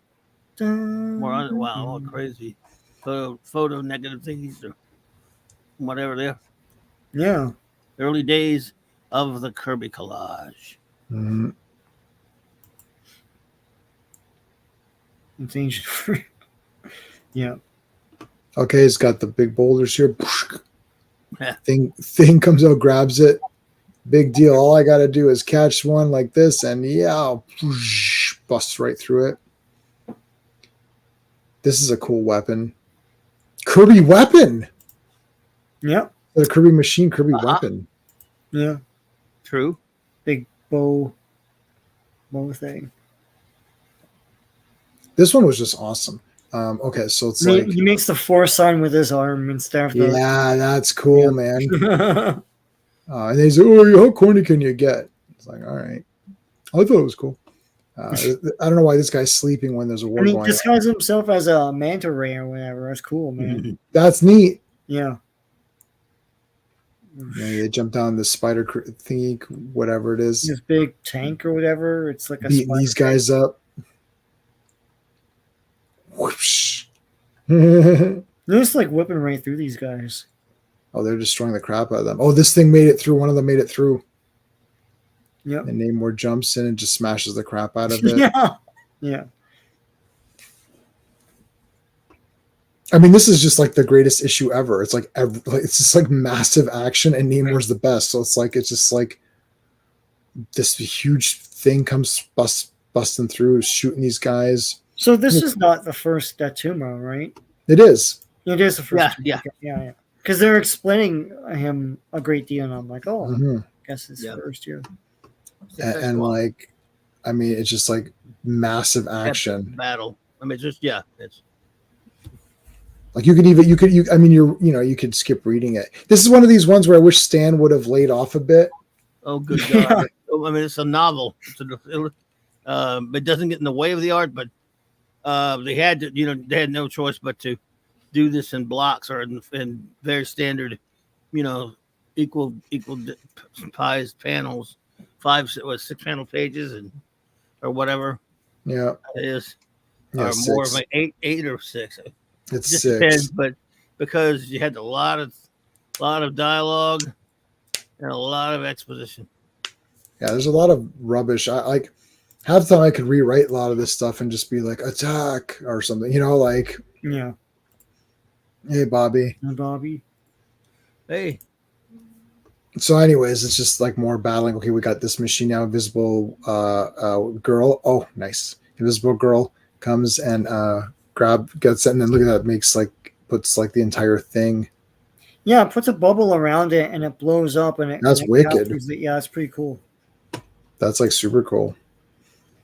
It's like, what's our next move? Let's go. And then they're fighting it out, and this battle is friggin' badass. Yeah. And then they cut away, and then Thing just smashes the crap out of this thing. Then look at this. He's like crushing guys. Like, yeah, with like a thing. Like, what the hell? Shoot him. Oh, this is so crazy. This might be the best one for me that we've read so far. This might be my favorite. What issue is this again? Tonight? I mean, all of them. Oh, wow. It is it's 33, right? I mean, it's just crazy. Mm. Like, imagine owning this page, like in real life. Like, that'd be crazy. Like, almost any page on here is awesome. Yeah. Like, any page. Just pick a random one like this. This is cool. Like, I mean, like, look, every page is the best. There's flipping this guy here. And he was under the weather. Who was what? Kirby? What'd you say? He was under the weather? Oh yeah. What, Kirby was, or when he drew this? Oh wow. Huh. Yeah, this one is like crazy. So they're trying to help Namor, but not letting him know. And then, okay, this is weird, but I don't care because this was just so awesome anyways. She makes him invisible. Now, you would think you would notice that you were invisible, but they are saying that Namor's just in this battle mode rages. He's not even thinking, and he's just like flailing. Yeah. And he's like, "Are you insane?" Like, because he doesn't know what Atuma's talking about. Yeah. So I backtrack now. She's not invisible while she's doing it, so that makes sense now. Yep. Because they explain it in the next issue. He doesn't figure out why is he invisible. Right. No. Yeah. All right. So he grabs Sue. The thing is running out. Like that oxygen whatever thingy is running off, is wearing off. So they have to get out of the water because they're just going to drown. So they're doing that really quick, whoosh, and then they get out, and he just like kind of stretches them out. Yeah. Meanwhile, they're still fighting. But Namor will go once Sue stops concentrating on keeping him invisible. He'll turn visible, and then he beats the crap out of him. And he's like, "No, I beg you, stop." He's like, "Fine, get out of here. I'll exile you." Mhm. And then Lady Dorma's fluffing his pillow, and that's it. Yeah, and she's like, "Oh, he'll never know that the Fantastic Four." Yeah, crazy. Yeah, and he's a big Very like cool. like we call it lifesaver. Yeah, crazy. But I mean, he fought a two-man, and like, I mean, he would have beaten him anyways. I think. Still fought him, yeah. Like, I don't think Sue made the difference to end it quicker, but I don't think Sue, like, he would have won anyways, right? She helped, which is what they were doing. So Right. Yeah, it's not a Tuma. That's what I was saying. It's No. not a Tuma. Another tumor. That's a great movie. I saw that in the theater. I like Kindergarten Cop. All right, one of the night. Fantastic Four number because volume only number 34. Cover art, pencils by Jack Kirby, inks by Chick Stone, colors by Stan Goldberg, and letters by Sam Rosen. Release date October 8th, 1964. Cover date January 1965. Let's see. Written and created and drawn in pencil by Jack King Kirby. Inker Chick Stone. Letterer Artie Simek. Letter list Pistasta. Babul me. Havafaga. I know the pronunciation is a little off. So before we get into this one, please, everyone, make sure you are subscribed to Sean. Link is in the description of this video, plus all my other videos, and in the chat. Same with Clobberin Times. Make sure you are, guys, all subscribed. Let's check the poll. Lunchtime poll. Best baddie of the night, not including Dr. Doom, of course. We've got Atuma, Invincible Man, and Gideon. No one's voted for Gideon. Yeah, so this issue, no. Yeah, no, I don't think you're going to be voting for him for this. Where's the Marvel Legends, Mr. Gideon? Yeah, No. I mean, The guy in a business suit. the last one was so incredibly crazy that I kind of gave this one a bit of a pass. But like, it's an interesting idea, but like, I don't know, it's a bit weird. A house divided. It's like, Yeah. Yeah, it's interesting. It's a great art. it's a comic. It's great art, no question about it. I mean, I like how this.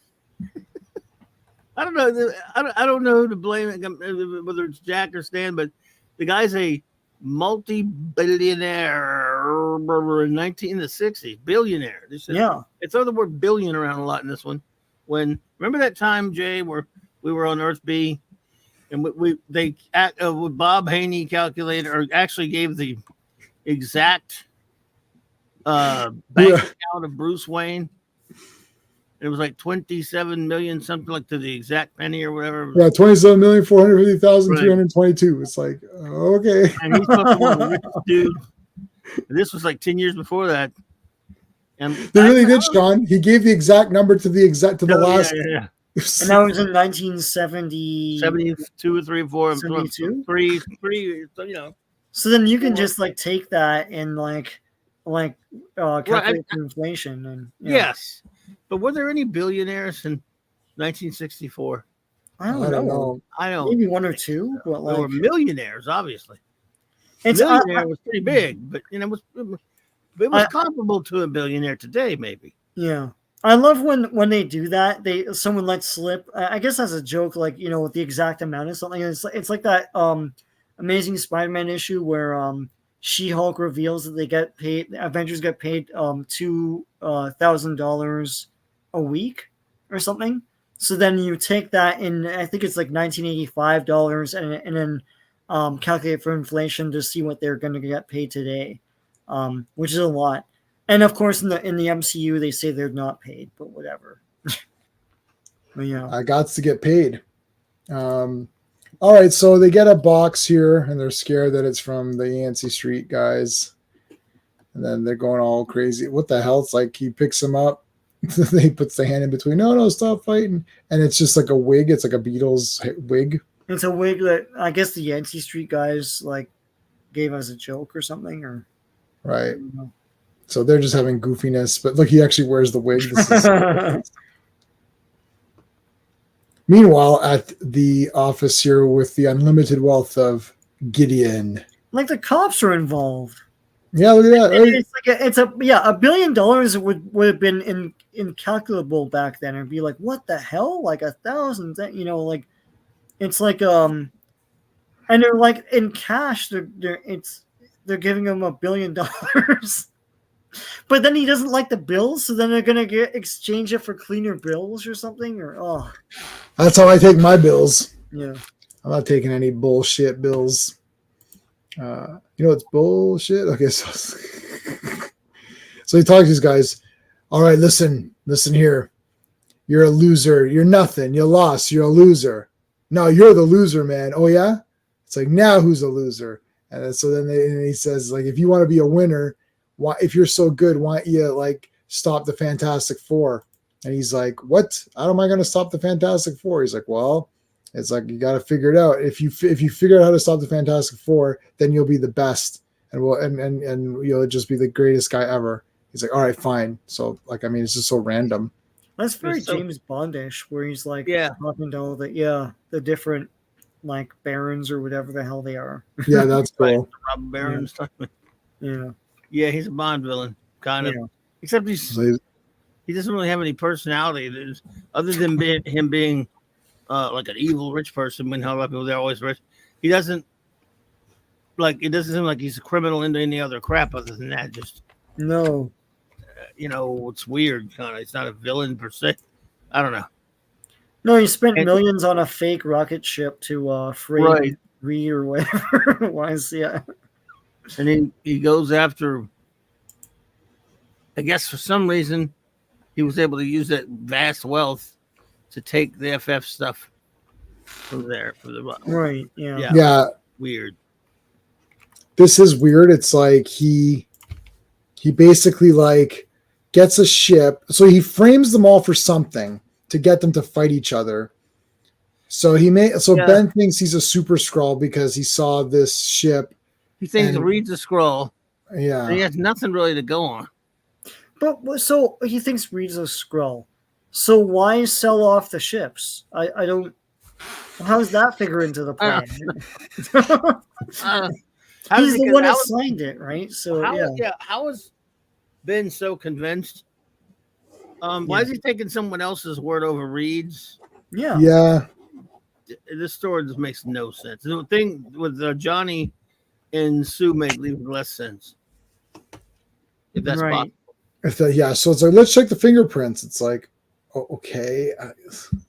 Yeah, but like Reed said, that's no excuse. They could. I mean, when Skrulls take you over, they copy everything. Yeah. Yeah. Even brain patterns. Oh no. I'm fighting Dr. Doom. I need to fit all of this in the panel, so I can't say the whole thing. And fighting. And where's this Doom's robot? Okay. It's a Doom bot, yeah. That can flame on and all that. You're being controlled by the puppet master because of why? Yeah. Why? She has long hair here, though. Yeah. Yeah, it's all poofy and stuff. I'm gonna flame you. Like literally, she's like behaving slightly strange. She's like, "Well, I guess you're being controlled by the puppet master. I'm gonna flame you." But even if I'm being controlled by the puppet master, it's still me. Like don't flame me. I got nothing on this one, fellas. I love the art. Yeah, this one's like we just read one of the greatest comic books ever, and then you go to this, you're like, what the hell happened? Yeah, I love my boys. Well, I love Jack anyway, and I love Chick Stone, and I love the art. But I'm like, no, they make a note of it at the end where it has no costume supervillain. Well, you don't have to do that, but I mean, it's great when you do because you have someone compelling. This is he's not even like a Bond villain. I mean, he is in the sense that he's rich, but he's not. No, Mr. Richard, I expect you to die. There's nothing about him that's. No, he's just greedy. He's interesting. He's just a rich dickweed who treats people like crap. Yeah. And then, he doesn't have like a hot mall. He's got a wife who's good looking. Yeah. Puts up with his shite, and a son who reads Fantastic Four comics. Yeah. And he treats the girl like he treats his wife like garbage, and his son's like, oh, whatever. And it's like his son loves Fantastic Four, and then reads a ball and a parachute. No more parachute. So No more parachute. he jumps out. It's like, look, I can jump off the buildings and destroy them as I go down. Yeah. Property damage, man. The property damage. It's like write it all down. Oh my God, they're wrestling, boys! You better stop it. What? There she is. She's being controlled by the pup master. Oh, good. Let's beat the crap out of her. Wait a minute. Hold on a second. He's not Torch. He's not Human Torch. He's one of Doom's robots. What? What's happening to us? What's going on here? And then this guy puts a weapon here. Like, what the hell? Haha. Where did I get this weapon from? I don't know, but I plan on using it. See? It worked. My drone here is showing me everything that's going on.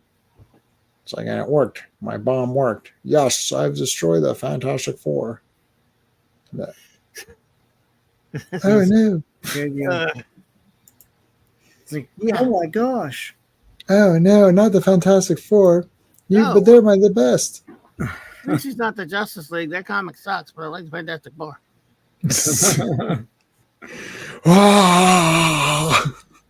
Yeah. I don't know who he's supposed to be. Is he Stan? I don't know. He's like, oh, I can't take it. Where's my Van Damme? It's like, I've got to go warn the Fantastic Four. Why, Thomas, where are you off to? I like the Kirby carpet, though. Oh, Kirby Carpet. It's cool. First appearance. Great panel to detail. There was some fabulous work here. And Oh, yeah. they didn't really have a particularly compelling story to work with. So it's like, I love this, like, wheel. I have a problem with rubber people that make wheels. Like, I saw this with Plastic Man all the time, too. And it's like, it doesn't make sense. Even as a kid, I was like, how does that even work? Because a wheel will rotate. So you're twisting and twisting and twisting with no end. But at some point, you're going to break or you're going to hurt or something. I never understood it. It just, I don't know. Anyway. No, I know. It doesn't make any sense. It doesn't make sense. Not really. Like, Plastic Man would turn into a car, like a literal car. And it's like, how the hell does that work? Anyway. It's cute, but yeah. It doesn't. He's doing it all the time. You notice he doesn't do it anymore. I mean, he never did much of that. Yeah. If ever. Johnny, what's going on? I don't know, but we got to go stop these guys. But I feel like crap. Oh, no, he falls over. It's like. Yeah, again, with, weak, whew. And it's like, okay, take a rest. Take a rest, buddy. Like, Jesus Christ. Yeah, me.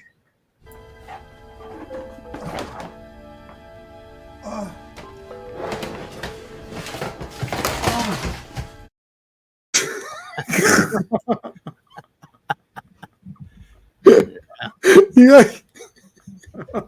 We gotta do a watch party for this one. I think that's gonna be one of the watch parties. And Clobby, I will not do it until you're available, so you can't get out of it. What is that? It's a Neil Breen movie. Oh, and man, if you haven't seen a Neil Breen movie, I have not. Make sure that you have plenty of tissues to wipe the tears from your crying from how stupid it is. I'm gonna be shooty gawa. I'm gonna cry every day 5 seconds. No, that's actually really awful. These are so funny. By the way, there's gonna be something tonight, now. That crap's coming on now. It's already on. Yeah. Oh, boy. I already know there's something that happens in this episode, and it's absolutely the dumbest garbage. Are you trying to tell me it's gonna be dumber than last week and the week before? Get out of here. Well, what was last week?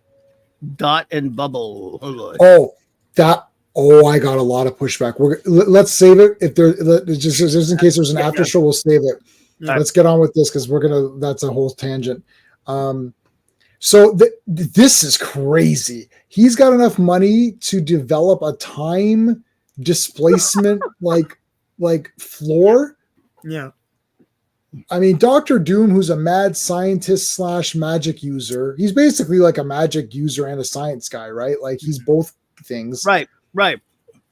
I mean, if Doctor Doom can make it, I'll say, yeah, Doctor Doom can make cool stuff like that. This guy, he's so rich that, but just because you're rich, that doesn't mean you can buy things that don't exist. He's so rich that he had a planet created. Yeah, who made it for him? Like, who made this? Did you Like, steal this from Dr. Doom? The GM company. I don't know. Who made who? Who made you?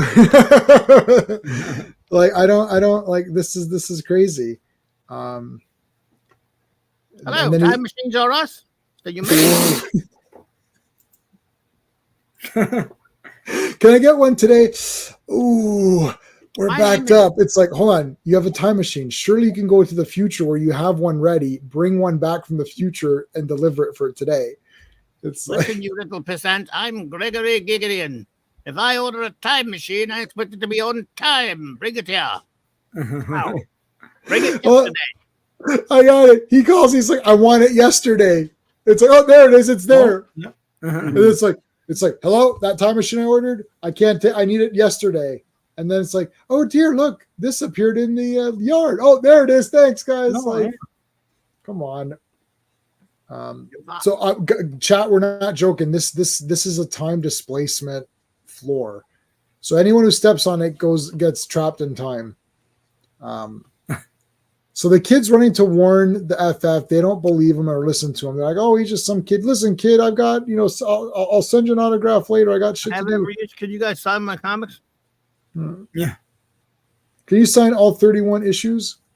Hey, will I be in issue? Will I be in issue 33? He's got the annual stuff. Yeah, I got the annuals. Yeah. So he gets displaced, then Thing comes in to save him, and then they both get displaced. I'll turn to invisible anyway. They get time tunneled. Well, yeah. And then he's like, oh, shoot, like my kid is displaced, and now I feel bad. I didn't the whole issue. No. I don't give a crap about anybody. But now, since you guys have saved my kid from me, I'm going to give all my money away. Money sucks. I don't want it anymore. I'm going to go live under an overpass. Yay. I can hear his wife. Well, Dad, don't be hasty. I mean, you can keep some, right? No, I'm giving it all away. No, come on now. I mean, yeah, a few bucks, but basically we're going to keep like the 32 mansions and the beach houses. Come on. No, I'm giving it up. No. Dad. I know, like, what about his kids' college money and stuff? Like, doesn't he have to pay, like? We're going to live on the streets. No, well, they're not displaced anywhere. They shut the power off or something before they can be displaced, and so they're displaced to the exact same time they were in or something like that. They're undisplaced. Yeah. And the wife is quick to defend him because she just was living in a mansion, And then I think as soon as like you poor dear or something like that. So they're not displaced; they're placed. Yeah. Right. But they disappeared. They just disappeared and then reappeared in the same thing. The wife's gonna say, "Listen, dude, you're going a little crazy. You're not gonna give all our shit away, right? All of it." Every last $1 billion of it. Can you give maybe a couple million here and there in charity? I mean, we still got billions.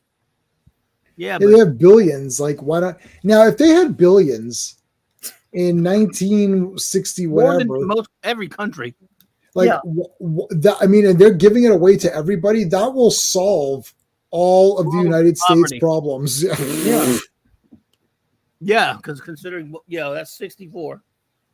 And countries didn't even have, they had some countries had billions, but only the big countries, a few of them, Yeah. So he's got more than countries. And I'm gonna give it all to the charity. And what are you gonna do? I don't know. Now he's a nice sweetheart of a guy. He's He's not Mr. Potter anymore. And Thing doesn't. He's upset that he didn't beat up somebody, so he stubs his toe somehow. It's like I thought he was super strong. Why? Yeah, he stubbed his toe. Why would this? He could supposed to be theoretically he could kick that wall like a billion miles. Billion, get it? I like but that hurt his toe. I like Doctor Doom is in the background and with paint. Jack, Jack was busy. He let Stan write everything this week. Yeah. All right, Stan, I'm tired of you about me. You go just write it all.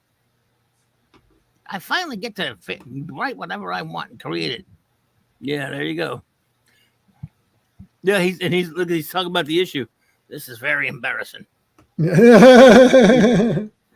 Fantastic Four, go home. Why is it embarrassing? This Nancy they wrote something stupid on there. Dr. Doom painted it. He's in the background in that thing, yeah. He's standing on the fence with like a paint bucket. That's embarrassing. Yeah, hold on, I can go back. Hold on. Let me go back. I'll re-show it so you can see. So look in the corner. See under the word pin up, there's Dr. Doom. Oh yeah. Why he painted Go Home. So Dr. Doom is the Yancey Street Gang after all. He probably is. Right. We all need a hobby. It's my spare time. So before we move on to the after party after show, is it 35 and then on, right? So 35, 36, 37. I believe so. All right, I'm just going to save the images right now. Oh my God, Inhumans are coming next week. 35? 36 is Inhumans. 45. Oh, okay. Oh. Well, Medusa, unless that's not Medusa. No, I think it is. I think with Frightful Force coming up. Frightful Force coming up, yep. Oh, cool. Dragon Man. I guess. I can look at it right here. Let's say Dragon Man. So not Frightful 4 yet. Okay. Then, it's the next one. Then Frightful 4, that's 36. Yeah, buddy. Oh my. Then you have oh wow. Then the one that the one we were talking about earlier, where they when they went to they combined the one with Sue's father getting killed, and the ones who called to the death, the Skrulls, they combined it together. This is that number 37 is the second part of the second half of that cartoon that they adapted. So awesome. It deals with the death of Franklin Richards. 36. So it's no, we need 30. Franklin Storm. Sorry. Yeah. So and then you got, let's see, what are we doing? 36 through 39 or whatever. So 35, 30, 35, 36, 37, 38. Okay, cool. Right? Because what did we just do? We just did 34. Yeah, so 35. So no, we'll be dealing with some Medusa, but we're not to the Inhumans for a while yet. Yeah, so I saw Medusa and I got excited. I was like, oh, this is it. Yeah. So I need 35. I'm just saving the images. So the way I remember is I save the images and then tonight I'll make the graphic for it. All right, so that officially concludes Fantastic Fridays. We're now into the after show until everyone has to go. Clobby, what do you got going on your channel just to make sure we get all that said? Well, after this, a little later, I'll probably go hang out with maybe Nick and the Comic Shop Boys if they're doing anything. 8:30 on Nicholas Weiser's channel. But tomorrow night, same Trek time, same Clobby channel, 9 p.m. Central. I believe number 1 is going to be back, so it'll be Live with 4 more scintillating episodes of Star Trek Voyager, and then Sunday night on the Great Mark D with the Seas channel for the 10 p.m. Eastern for the Sunday Night Geekery, where we geek ourselves around. I go on there and I'm a sidekick on that show. And then, double feature on Clobberin Times Monday, starting with you, J-Man, and myself. Visiting Earth B for another wacky world. Bob Haney. Yeah. And then some after that at 9:30. Excuse me, at 9 Central. Sorry. Monday Night Mark C. Comics Talk. The usual spate of shows throughout the course of the week. All right, Sean, what's going on? What do you got going on? I'm going to conclude the Batman second series tops card videos with the puzzles and everything, and stickers, and then I'll move on. I hope to do more videos about like Star Wars stuff, like coloring books and like real Star stuff. Wars. What's that? Because I don't know. I'm just I'm clinging on to the real Star Wars here, man. Come on. And there's a lot of great stuff too. I have the old Topps books as well that I'd like to show off. So stay tuned. Cool. Nice. All right. Well, so Monday I'll be on Clobby's channel, and then Sean and I are going to do our Transformers. It'll be Thursday, Transformers Thursday, and we're going to have a war as well. So that'll be exciting. And then next Friday we'll do, of course, Fantastic Fridays with the next 4 issues. So what's going on? What do we got? I want to do. I was trying to do something for the member stream, maybe like just like an open mic for the members to come on and talk about maybe the Star Trek movies. What do you guys think about that? Like the six films. Cool. Maybe like I don't know, like maybe like a Sunday night or something, like right before. What's the most open time for everybody? Because I know Mark's thing on Sunday doesn't start till later.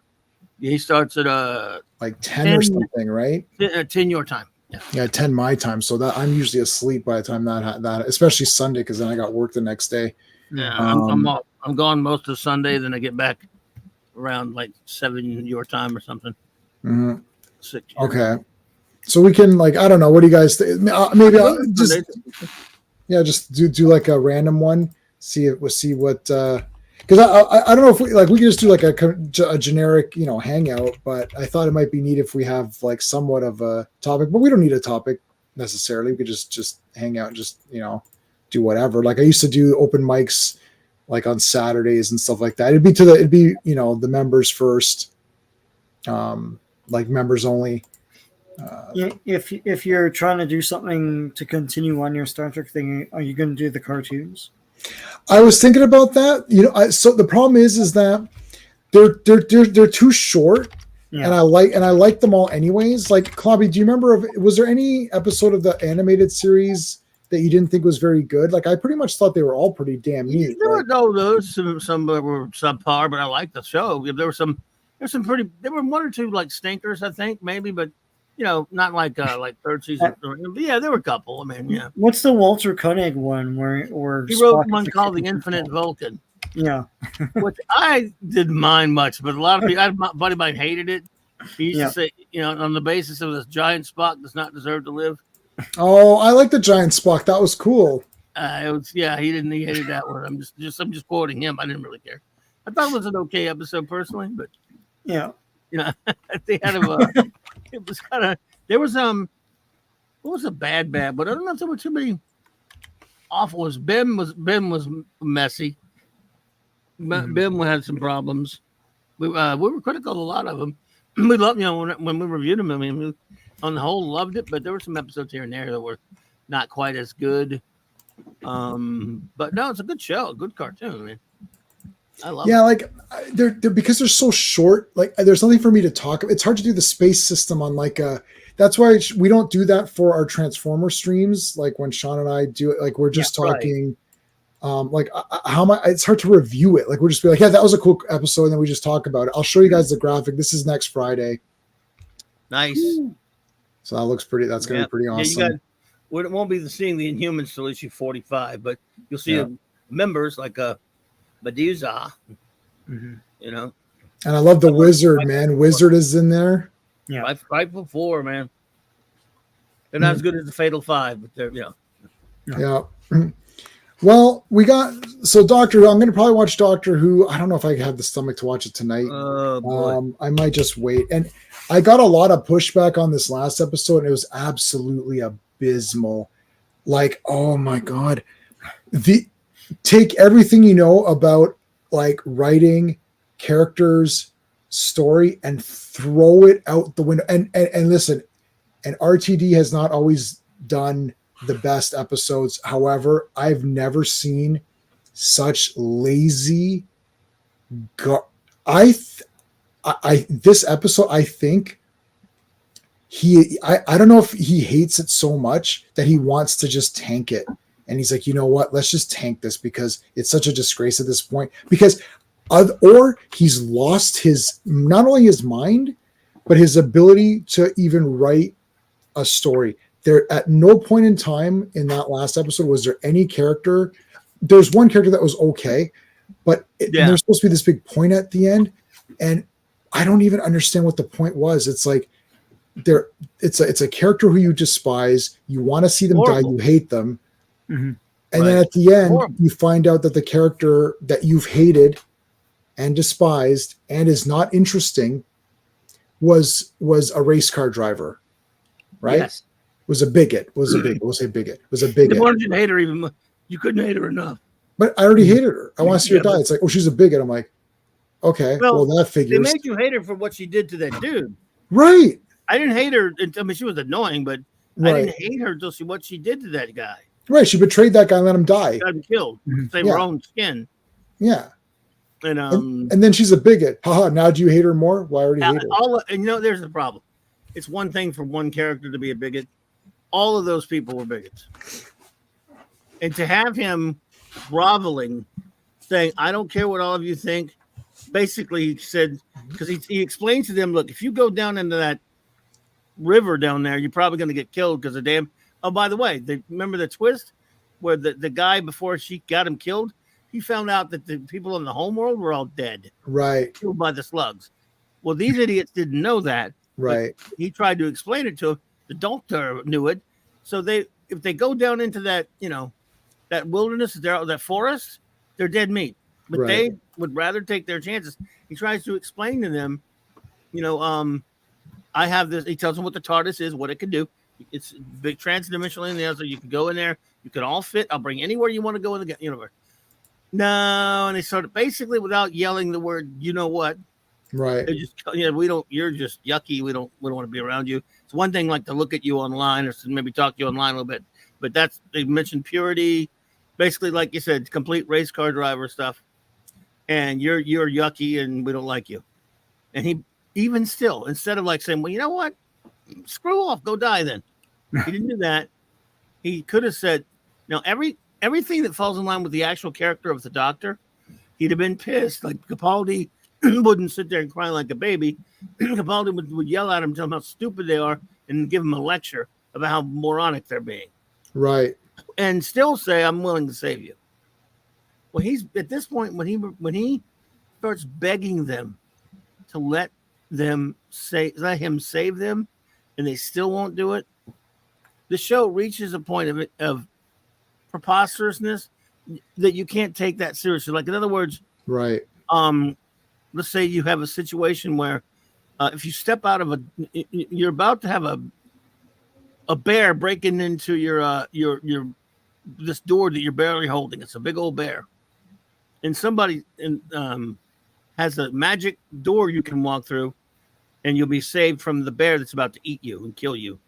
But they're of a certain, you don't like them because of their color or whatever. I don't care. You're the biggest bigot on the planet is going to go, well, sure, I'll go with you. Or you're going to get eaten by the bear. You understand you're about to die. Yeah. But you can go with that person and they still won't do it. It's like, you don't even understand it's fake. Logic. It's fake, right? Like like shunning logic. It's not logic. No self-preservation. Yeah. It's stupid. But also, and then here's the other thing. They're trying to make this big point. And I've had some good comments. One of the guys who commented on my video was like, well, first of all, we don't know how many races there were on that planet. Number two, we don't know the background of that particular skin color. Maybe that skin color was evil and treacherous and killed everybody and tortured people. And then they finally overthrew them and then came to despise them and not like them.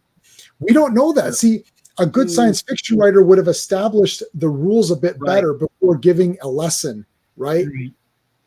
I tend to think they were just being lazy, and they were being overblowing. Like, racism is a horrible thing. Yeah. But, you could take insults. I mean, really, a lot of it boils down to people just being intolerant. And in this world, you have a right to association, and at least it's free societies.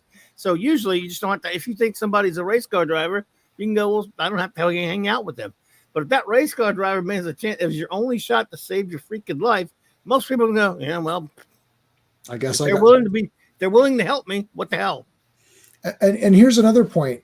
Throughout that entire episode, that Ricky character was a decent fellow. He tried to help the girl. Yes, he was good. Therefore, he died. But wouldn't it have been better if he had survived? Because I would have been interested to see his reaction to the Black Doctor. Because if Ricky had been like, "Oh," it's like, "I didn't know you were. Oh, I can't go with you." That would have been even more creepy because you'd be like, "Oh no, he was a good guy, but oh no, he's a bigot too. What the hell?" That would have made you think and be like, "Oh, you kind of flipped this episode on me because I like this character, and then he ended up being a bigot." So, Sean, what it is like it's an irritating teenage girl who's dumb and irritating and stupid, and the doctor's guiding her through to escape. Okay. So she escapes. And then he's like, "Okay, guys, you've all escaped." No. So she's escaping with the help of this other guy. So the other guy comes and helps her, and he's like a big celebrity on their planet. So he's oh my god, TikTok celebrity. TikTok. It's not TikTok, but it's TikTok. I know. The whole episode's basically TikTok. Yeah, it's TikTok. Yeah. So then they're going together, and then it comes to a point where this thing's coming to kill her, and she's like, "Oh, you have to kill him first because it's killing them in a certain order," which is so stupid and lazy. But so she's like, "Oh, his name is this." So then it kills him. And then while the thing is killing him, she escapes. So she betrayed the one good guy. So out of all the characters we've seen, they're all irritating, stupid, dumb teenagers who are dumb and irritating and you hate them, except for this one guy who happens to be a smart guy. And she throws him under the bus to save herself. And she, by the way, she's in love with him before that. She was in love with him before that, right? And when she gets out, she then, the doctor's there. And now she's seen him before, but now he's there in person. He's like, "Okay, you're out. Good. Everybody come into the TARDIS. We got to get out of here before you all die." And they're like, "No, we're not going with you because you're black." Yeah, I know, but that's not how race carism works. It's like, that's the thing. It's just a contrivance. No, but I don't know how. No, that is funny. No, but the thing is, it's just a contrivance. Like, it's not even articulate. Right. It's like, that's not how that works. So they don't trust him. They think he's an idiot. And he's like, "Oh, I have a box that you can go in and all of us can fit there." Yeah, sure. And and Ruby, by the way, is backing up. She's white and she's backing her up. So she's backing him up saying, so like you said, race car, like I love what you said, race carism. She that's why I was laughing. She at least use logic. Self-preservation is going to trump race carism every time. Right. I mean, I don't care if he's the Grand Dragon of the clan. They're going to get in the damn car with him if they need to get away. I don't give a shit. So it's so stupid. And then, so what happens is when every time they say something to him after he's begging them to save him, tears streaks running down his. Right. He's crying about it. He's, he even said, "Please, please, please, I don't care what you think. You can believe in him, but let me save you." It's disgusting. It's if you've ever known anything about Doctor Who, you know that no actual doctor, even the horrible Jodie, I don't think would have done that. No, and I can't. No, it's official. It's official. Jodie is way better than this guy. And she's like the bottom tier, and she's like way. Sorry, it's over. He is not the Doctor any way ever. Has he done anything doctorish? Not one thing. She really hasn't either. But they still gave her even with Jodie Whittaker, Sean, they still gave her the super quick babbling, explaining what's going on crap, right? Yeah. This guy just cries. It's like he cries. He just cries. It's like where there's always a scene where the doctor and then depending on how the actor plays that scene is the kind, we would be like, these people are fools. It's like, this is a race. We're supposed to be doing this and that. Like he would talk like how dumb you guys all and explain it to you as though we're stupid. And then Tom Baker would be like, "Oh, you see, it's like these guys."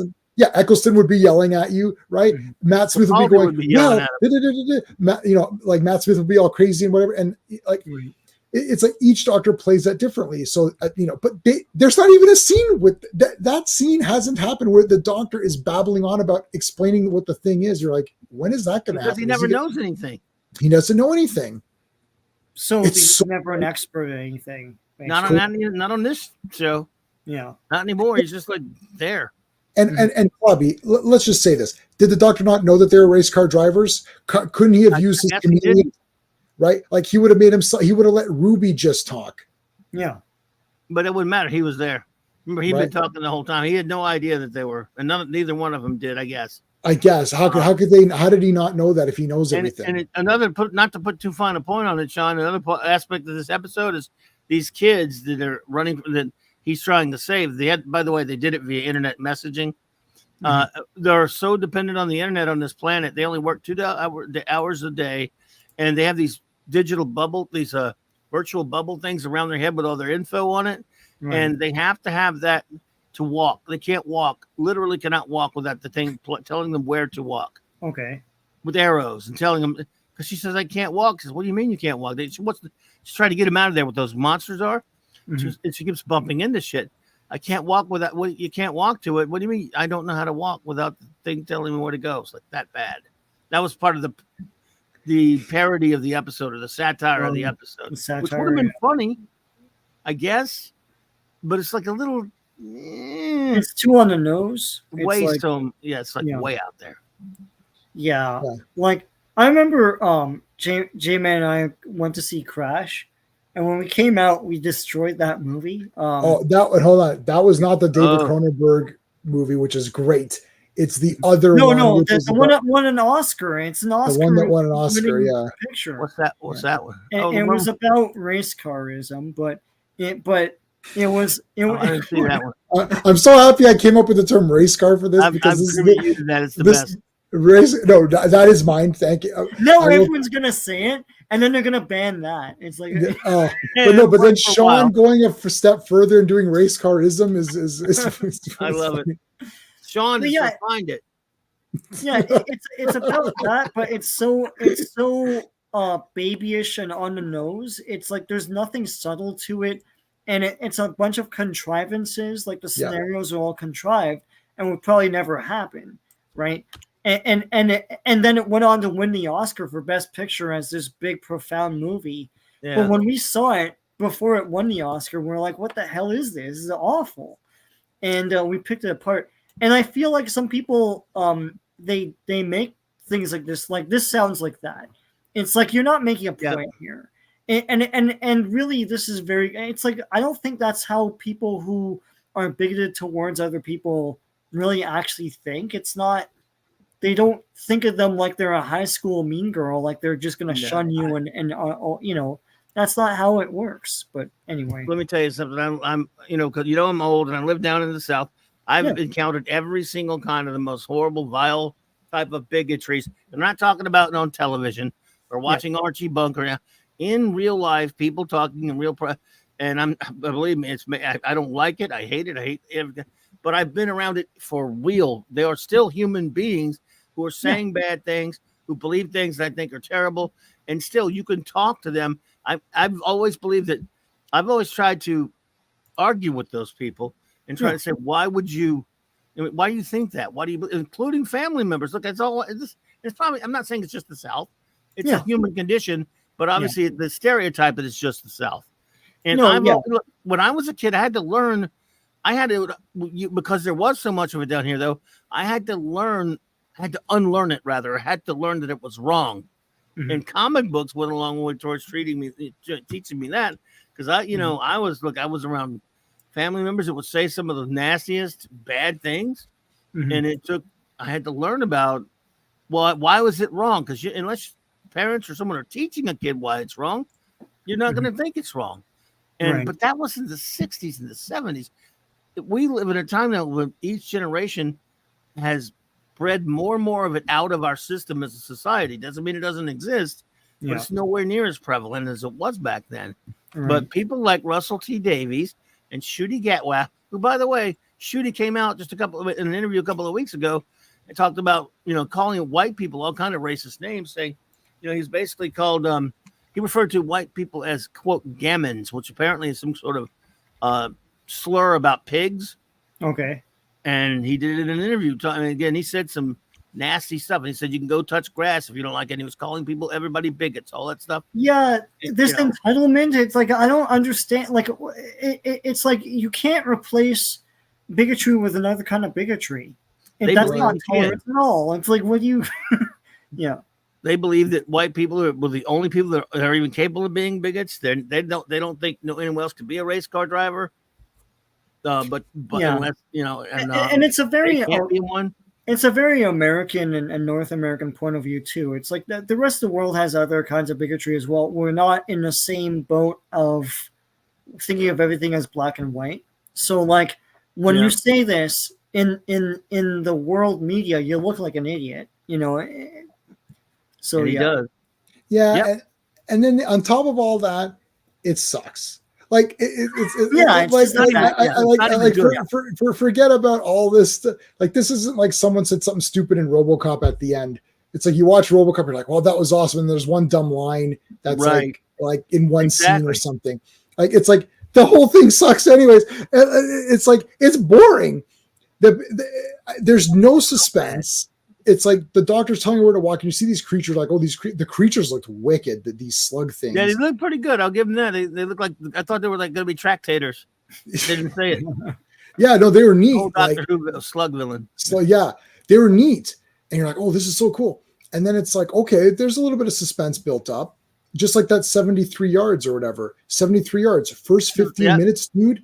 Very suspenseful. You're like, you got to explain shit when you do stuff like that. Oh, it was. If you don't explain what happened, and you expect people to just guess at the old mystery box crap, you failed.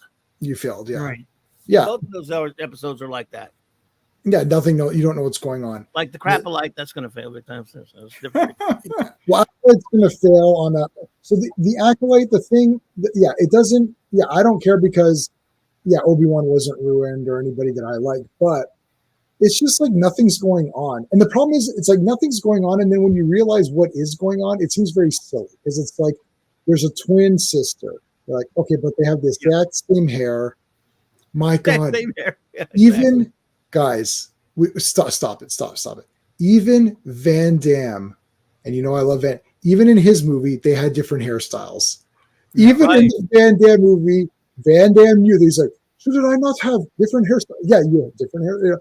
It's like, different hairstyles, and they wore kind of different personalities. They had the exact same braids. And they didn't even know each other existed. And they didn't know each other. So they even both thought the other one was dead. No, they knew. They thought they were. Okay, no, hold on. No, the fire in space really got to me. That's I know you. Oh, hold on. So, hold on. Give me a second here. That was hilarious. So Saul, who is Better Call Saul, the Asian. Better Call Saul. So Saul is there, and then he meets up with, is it May and Osha? May and Osha. From Osha. It's Osha, yeah. So Osha's there, and Osha's like, I think May's still alive. No, Osha. I watched May die. And it's like, but I think she's still alive. Okay, I believe you. Hold on a second. Didn't you say that you saw her die? And then it's like, now you just believe, it's like, but, I'm not Montel Williams. I require evidence. Like, I thought I saw May die. It's like, well, you didn't see her die because I just saw her. Well, I'm pretty sure I saw her die and I'm a Jedi and you're not. It's like, so it's just right away. It's weird. Like, I'm just what I'm saying. This is just, it's so lazy. It's badly written. And the thing is, I think that the current generation of, at least the writers that are employed are shunning verisimilitude, what kids call immersion today. And don't understand what that's for. It's like it's a key ingredient of fantasy writing, that everything needs to make sense in its own universe. But for anything, for mysteries, for drama, for storytelling, and it's like this, all the choices made are awful. Like I kept thinking in my head, well, why wouldn't you just and et cetera, with those 2 episodes? I know we're getting into a so-called a presumably terrible episode. I'm already steeling myself up for it. But I Yeah. mean, yeah, and the thing is, it's like you go to like the old movies or like the old comics. It's like Star Wars is exciting and daring do and swashbuckling adventure and fun characters, and it's like then you watch something like even Andor or like this thing, and it's like this is not Star Wars. Why don't you guys know what to do here? At least do a fun thing and then do other stuff. You ruined Mandalorian. So which show was it where they had the episode that had nothing to do with anything, where the one guy got brainwashed? What was that? I feel like that was Book of Boba Fett, perhaps. It's hard to place because it had nothing to do with anything. So it could have been Book of Boba Fett. No, was it Mandalorian season 3? You think? Might have been. I don't know. I can't remember. It was one of those. It had nothing to do with anything. It's like, guys, this is not Star Wars is not science fiction. It's fantasy. Stop.